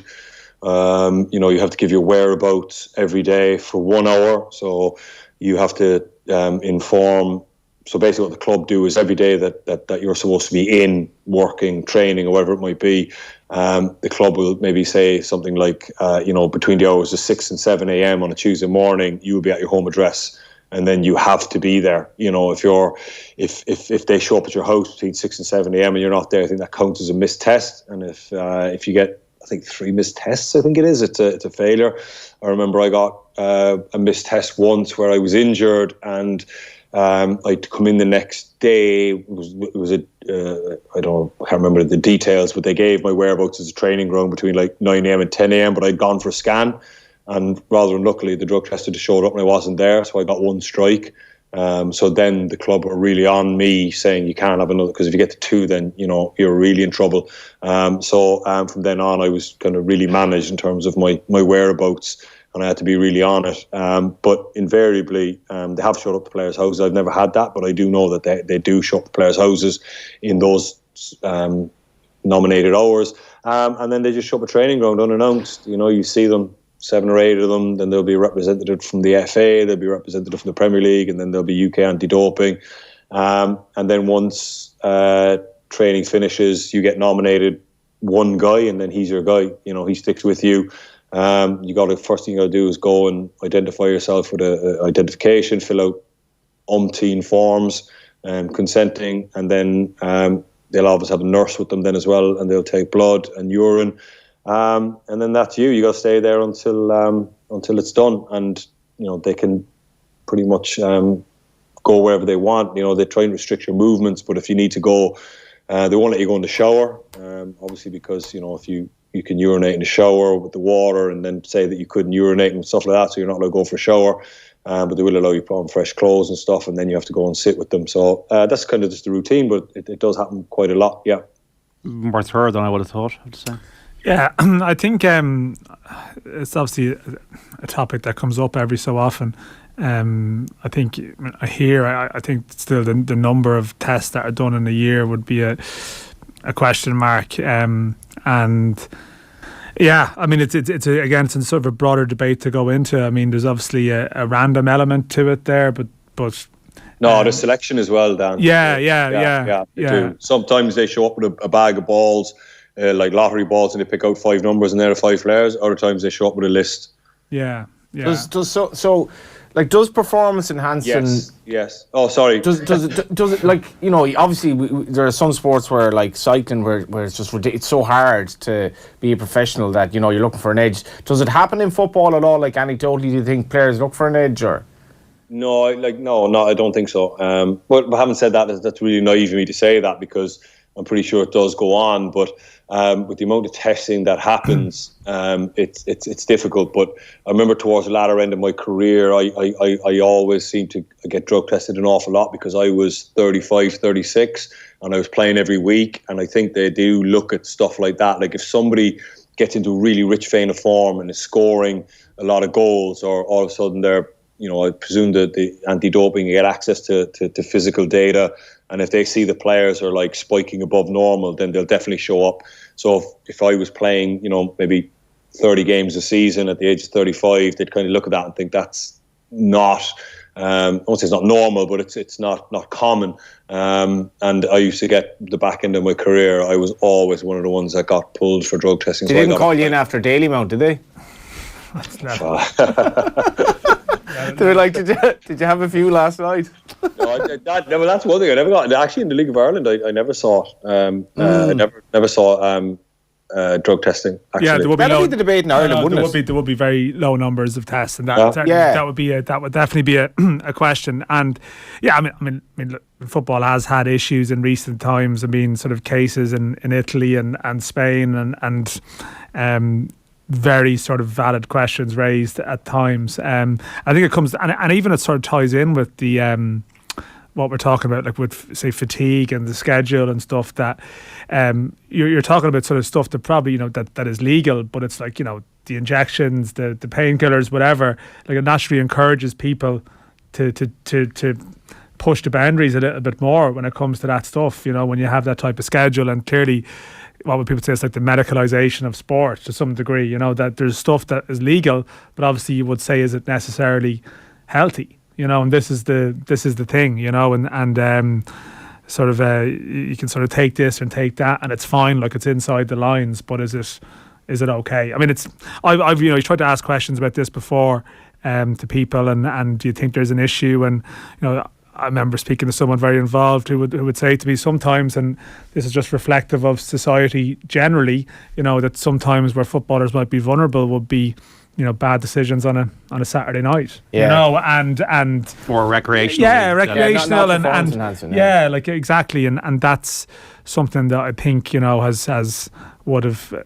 There would be anecdotal tales, I think, where that would have maybe set alarms off for people if drug testers. I mean, a major problem in racing, and you've seen lots of cases of like cocaine abuse and stuff like that. And I think, in fairness, they are attempting to stamp down it. But I've always kind of wondered about the League of Ireland. For me, it's just anecdotally the testing just seems to be pretty slack. The numbers are unbelievably small. Okay, we got to take a break. 53106 on Football Saturday with Damien Delaney, Dan McDonnell, and Johnny Ward. Latest scores in the FA Cup: Blackburn Rovers 2, Birmingham 1, Bristol City 3, West Brom 0, Fulham 1, Sunderland 1, Ipswich 0, Burnley 0, Luton 2, Grimsby 2 now, Sheffield Wednesday 0, Fleetwood 1, Southampton 2, Blackpool 1. In the Championship, Coventry 2, Huddersfield 0, Hull 3, QPR 0, Middlesbrough 2, Watford 0, and in Scotland it is still Hibernian 3, Aberdeen 0, and Rangers 2, St Johnstone 0. We're back after this. Football on Off the Ball. With Sky. Watch every single live Premier League game this season on Sky Sports, BT Sport and Premier Sports. This is News Talk. At News Talk, we're passionate about supporting local Irish businesses. And thanks to Aldi, shopping Irish has never been easier. Think you've got what it takes to become one of Aldi's next Irish suppliers? Look no further. Grow with Aldi is back for its 6th year, and applications are now open. A supplier development programme like no other. It gives Irish businesses the opportunity to grow and scale their business. Successful applicants will see their product hit shelves at 155 Aldi stores nationwide. All so you can shop Irish in your weekly food shop. Visit newstalk.com/grow to learn more or apply now. At Electric Ireland, we're committed to helping our customers whenever they need it. That's why we've created our Customer Support Hub, to keep you informed and up to date on the services and resources available to you. Our new Support Hub offers a range of solutions to help with paying your bill, tools to manage your energy consumption, and the latest news and information on government supports. Visit our Customer Support Hub at electricireland.ie. Your next move matters, so why not move better? Start your move to permanent TSB today. Apply in-app for our award-winning current account. So don't just move bank, move better. Apply in-app today. Applications for Explore Current Account in-app for over 18 personal customers. Qualifying criteria, fees and charges, terms and conditions apply. Awarded bonkers.ie Best Current Account 2022. Permanent TSB PLC is regulated by the Central Bank of Ireland.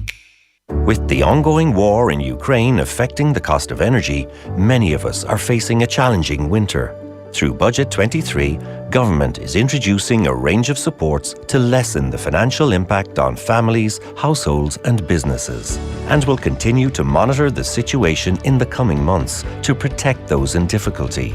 It's important that everyone stays warm and well, but where safe and possible to do so, reducing energy use can also reduce bills.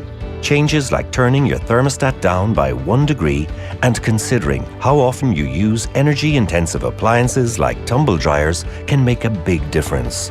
For information on available supports and energy-saving advice, visit gov.ie/reduce your use. Brought to you by the Government of Ireland.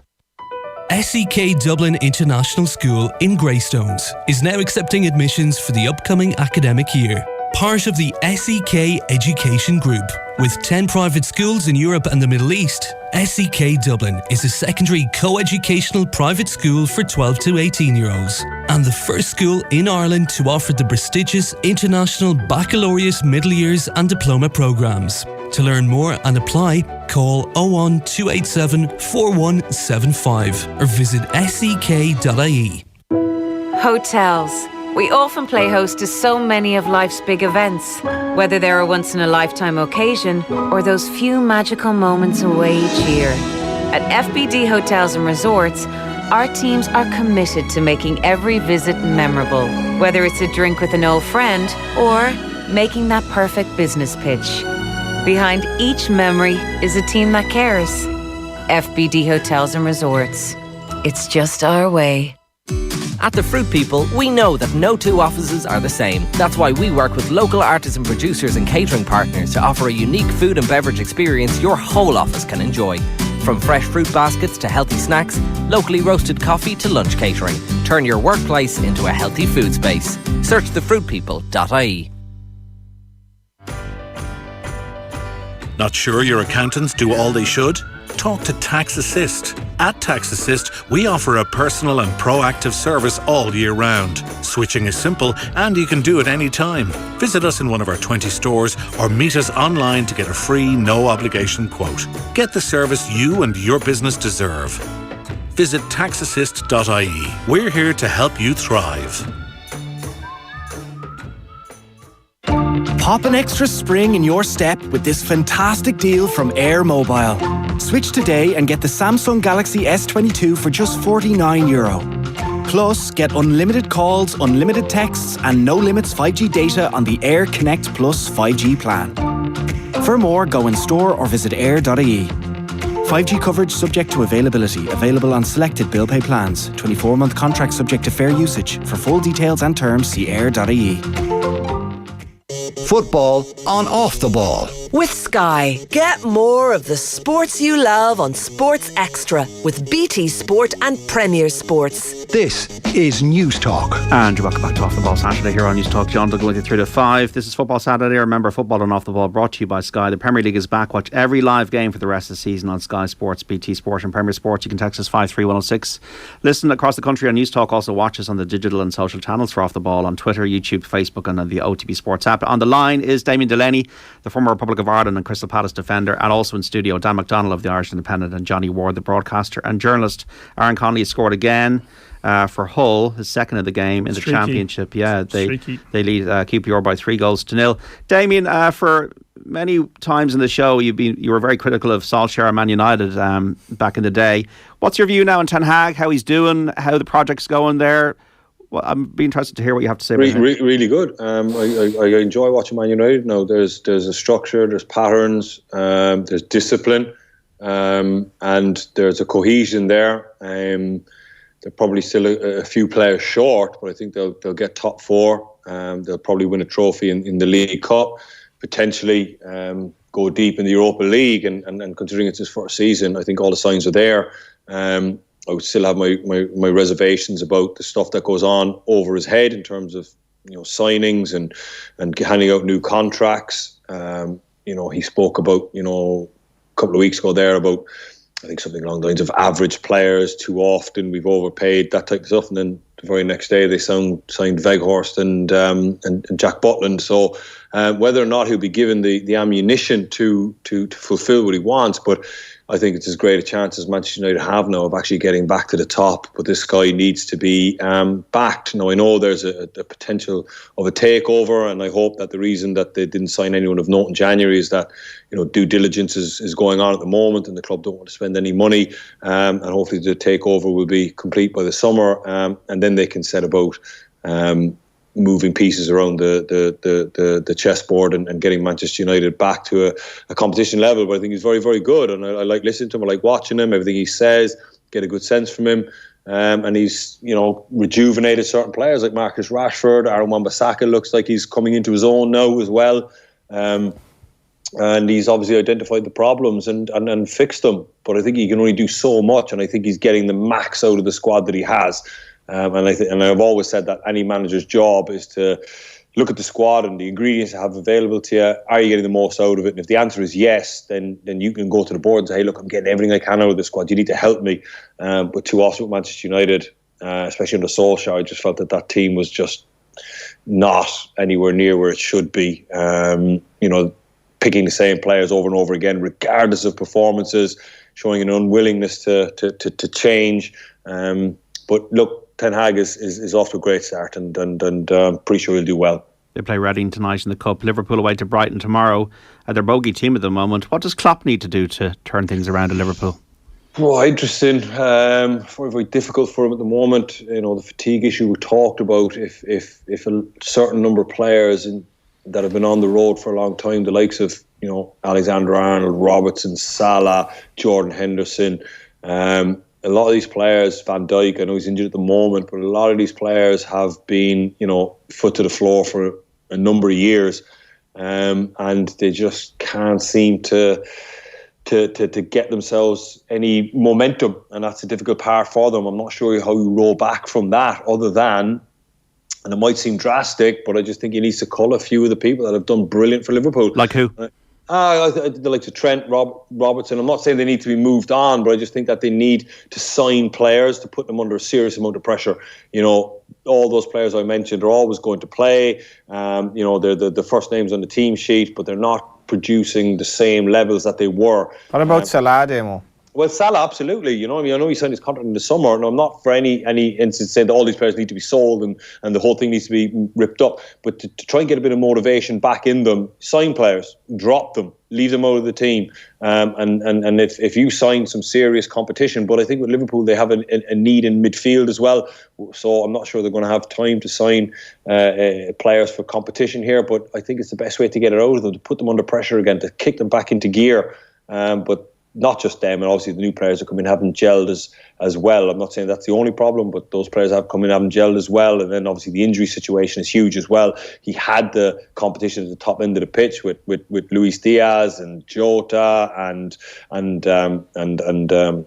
what's the boy, the centre forward? Nunes, Nunes, sorry. So they brought in all these players, but then they all seem to be injured at one time or another, and he can never really get them all fit at any one time. So it's a difficult one for him. I think Liverpool just need to concentrate on getting on top four, just kind of batten down the hatches, get through this next period, and then hopefully they're potentially getting a takeover as well, where they'll be able to inject some serious competition into that squad. But it's difficult.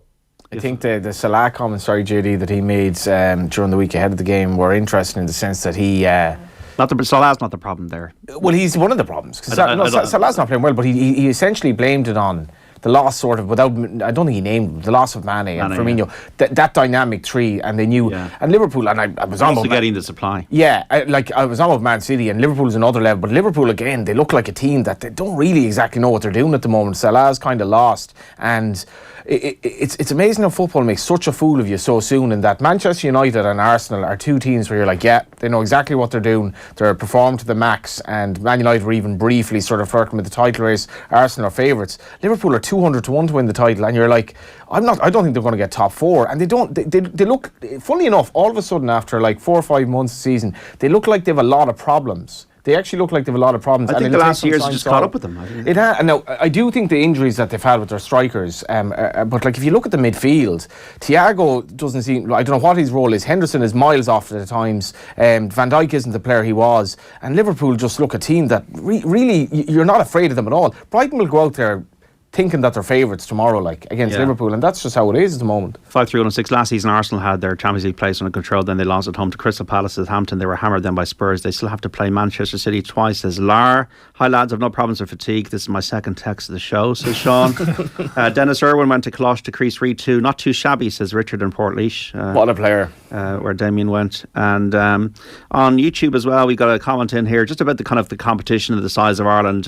Dilution of talent pool means we'll need a miracle to succeed on the world stage. And also Croatia has a population of less than 5 million. Not much Gaelic and rugger played in downtown Zagreb, says Craig Connick. Yeah, I mean, I wrote something about this during the World Cup. I think that, like Croatia, if you look in recent years, they've incredibly good results in the Olympics and a variety of disciplines and sports. And I think sometimes from Ireland, it's the great comfort blanket excuse. It's like, well, we have the issues with. I mean, clearly, if we just didn't have those sports, we would be excelling because that's what we would do. As though there are other countries out there, who are football mad, obsessed with bigger populations than Croatia, you can't succeed. So I just think that's just almost like. I always find it a nonsense.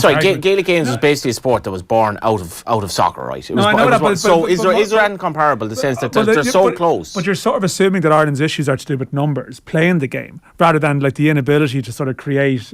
I think it's twofold. If you look at Croatia, most of the Croatia, if you look into it, like a good portion of the Croatian players came through the Dynamo Zagreb Academy. Quite a large number of them. So, as I said, Serbia is a bigger population, mad football country, and internationally, even by comparison, hasn't qualified for a lot of tournaments and stuff. Yeah. So, I think for us here, it's almost a very arrogant thing almost to assume, well, if we just obviously concentrate our resources on football, we'd be fine. We don't have a track record of showing that we can properly sort of harness talent in this country. So to me, the issue is not to go, we're doomed because of the people playing other sports. It's more a case of, well, actually, what can we do to maximise what we have? There's loads of people coming into Ireland, you've spoken about before, from like new communities and backgrounds, thankfully they're more inclined to play football. But it's like Luka Modric, as a footballer, you can create So I just think that sometimes it's just thrown out there as an excuse. Clearly we have these other sports, rather than, and then it's almost defeatist. Also rather than thinking we actually have the finance here still, if it was channeled the right way, to try and build. And this is what we haven't done over a period of time. There's enough people playing football. Like in Dublin, I've looked into this before. Like there may be a little bit of a drop-off issue at a certain point, but I spoke to a variety of people involved in football in Dublin. They're not concerned about numbers. There's loads of teams, and people would play. Some people play some sports. Some people will play others. There's still enough playing. I say our sport in the context of this discussion, that you could thrive and succeed. But I mean, I still think all the other issues are in Irish football underage are like political and about territory rather than necessarily a player drain, although maybe some of that feeds into the attractiveness of it.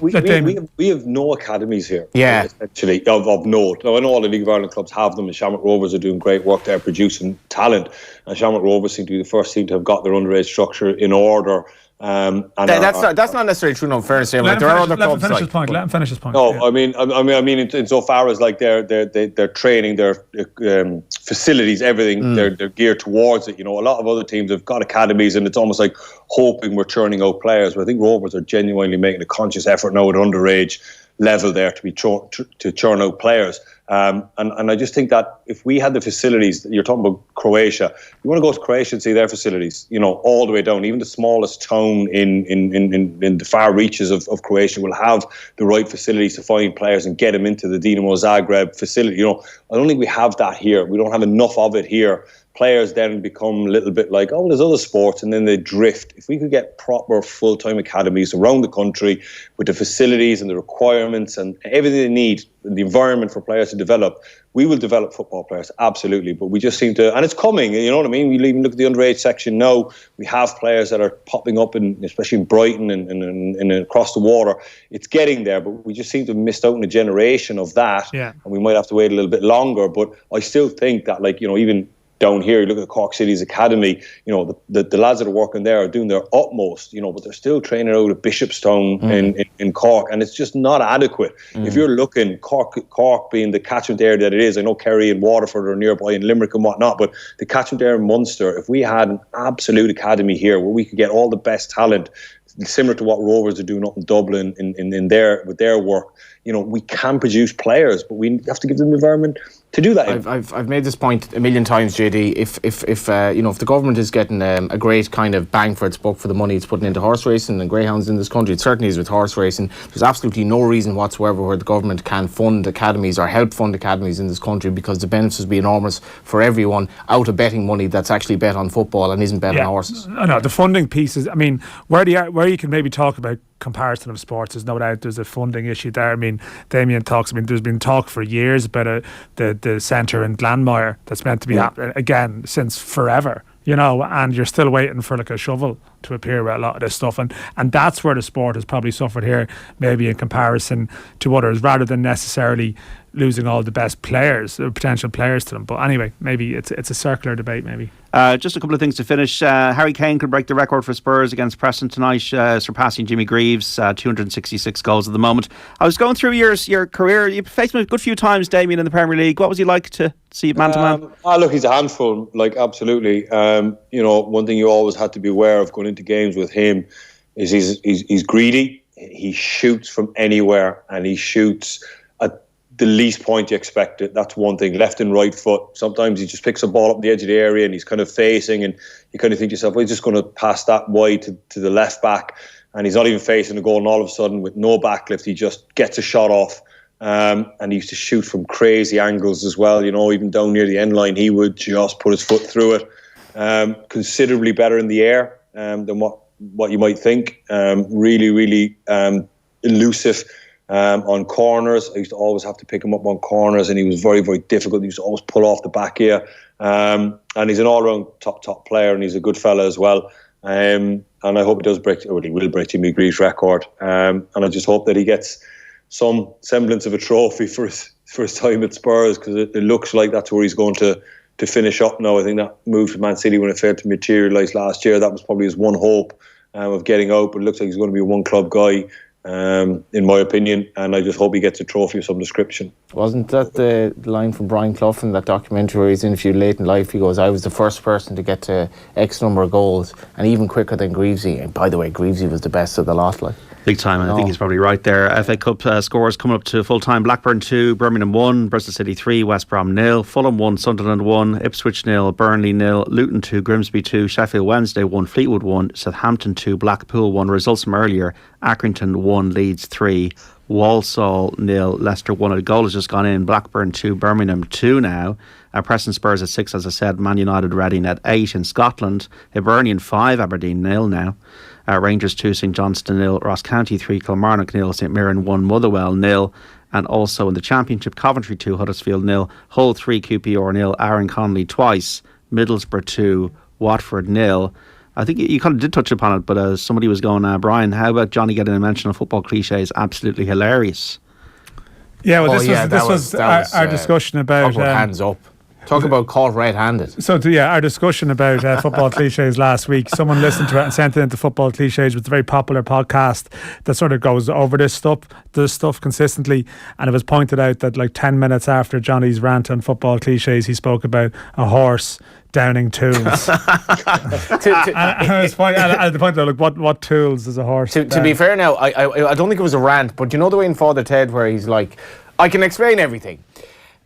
Actually, no, I can't. I was like, I have absolutely no comeback to this. I was done. That was it. I was made look like an absolute idiot. I down tools. 53106, we'll just do it for you, Dan, as well. Does Dan have any news on Stephen Kenny's backroom team? Alan Sheehan, first team coach of Southampton, could be a great addition. Love the show. Is he going to get a number 3 in before the France game? I think he will, yeah. No, I mean, Anthony Barry was... there were talks about Anthony Barry coming back, and that hasn't happened. We'll see if he ends up going to Portugal potentially or not. I think there will be a replacement, yes. I don't know who it is. I don't know what's on the list. I mean, Alan Sheehan, as you mentioned, has actually taken up a prominent role at Southampton.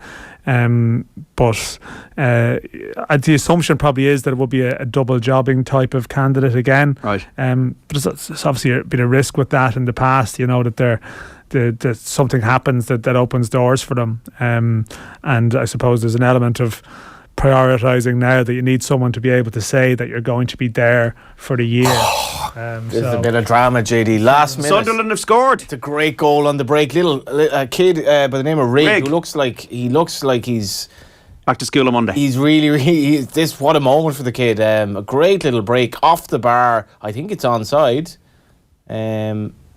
Yeah, Sunderland 2, Fulham 1 in the cup. And this has been the story of the game from a Sunderland perspective. Really, really fast on the break. Watch this for a lovely pass as well. Little reverse move. Oh, he's off. He's offside. Yeah. There we go. That's going to be chalked off. This could be going to replay. The third and fourth round match is still going to replay. The kid thinking he's won the tie in the cup on a Saturday live. And it's still 1-1 between Fulham and Sunderland. We got to leave it there. Damien, great stuff as always. Thanks so much. Thanks, lads.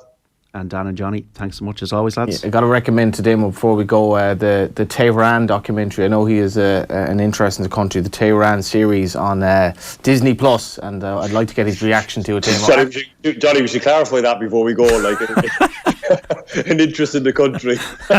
His missus is from Iran, basically. Okay. Johnny is more so dressed like he's an interest in Iran. To be fair. On that note, Johnny Ward, Dan McDonnell, Damien Delaney on Football Saturday. You never know where it's going to go. And don't forget, we're back tomorrow here in Off the Ball, 1 to 7 on News Talk. We're speaking to Paul Carrigan at Cork's Allianz Football League game with Meath. By the way, Derry have won today. They beat Limerick 16 points to 4 in Division 2. Ashton O'Reilly, our reporter at Donegal versus Kerry. Also the reaction to all the ongoings anywhere else in the Allianz League. Brian Kerr and Dermot Looney coming in as well to talk about Dermot's new book about St Patrick's Athletic, the early history of the club, Saints Rising. We'll also have the Sunday paper review with Michael Verney and Calvin Cumiskey. So be sure to join us tomorrow, 1 to 7 on News Talk for some great conversation and regular live updates. If you missed any of our Saturday panel feature interview this week with the Ireland rugby legend Brian O'Driscoll on his memories of playing in the Six Nations, also his tournament preview, or any of OTB Football Saturday with Damien Delaney, Dan McDonnell and the ebullient Johnny Ward. You can find our podcasts on the OTB Sports app, or be sure to listen back wherever you get your pods. Thanks so much for listening to us on your radio across the country here on News Talk Today. We'll speak at 1 o'clock tomorrow. Enjoy your evening. Bye-bye. Give him a ball and he out of grass. He'll give you a move for the perfect pass. Give him a ball and he out of space. He'll give you a move with godly grace. Rat-tat-tat-tat-tat-tat-tat. He's a nice young man. It's a lovely smile. He's a nice young man. It's a lovely smile. He's a nice young man. It's a lovely smile. He's a nice young man. It's a lovely smile. Stand a mile. Give the ball and he out of grass. He'll give you a move with a perfect pass.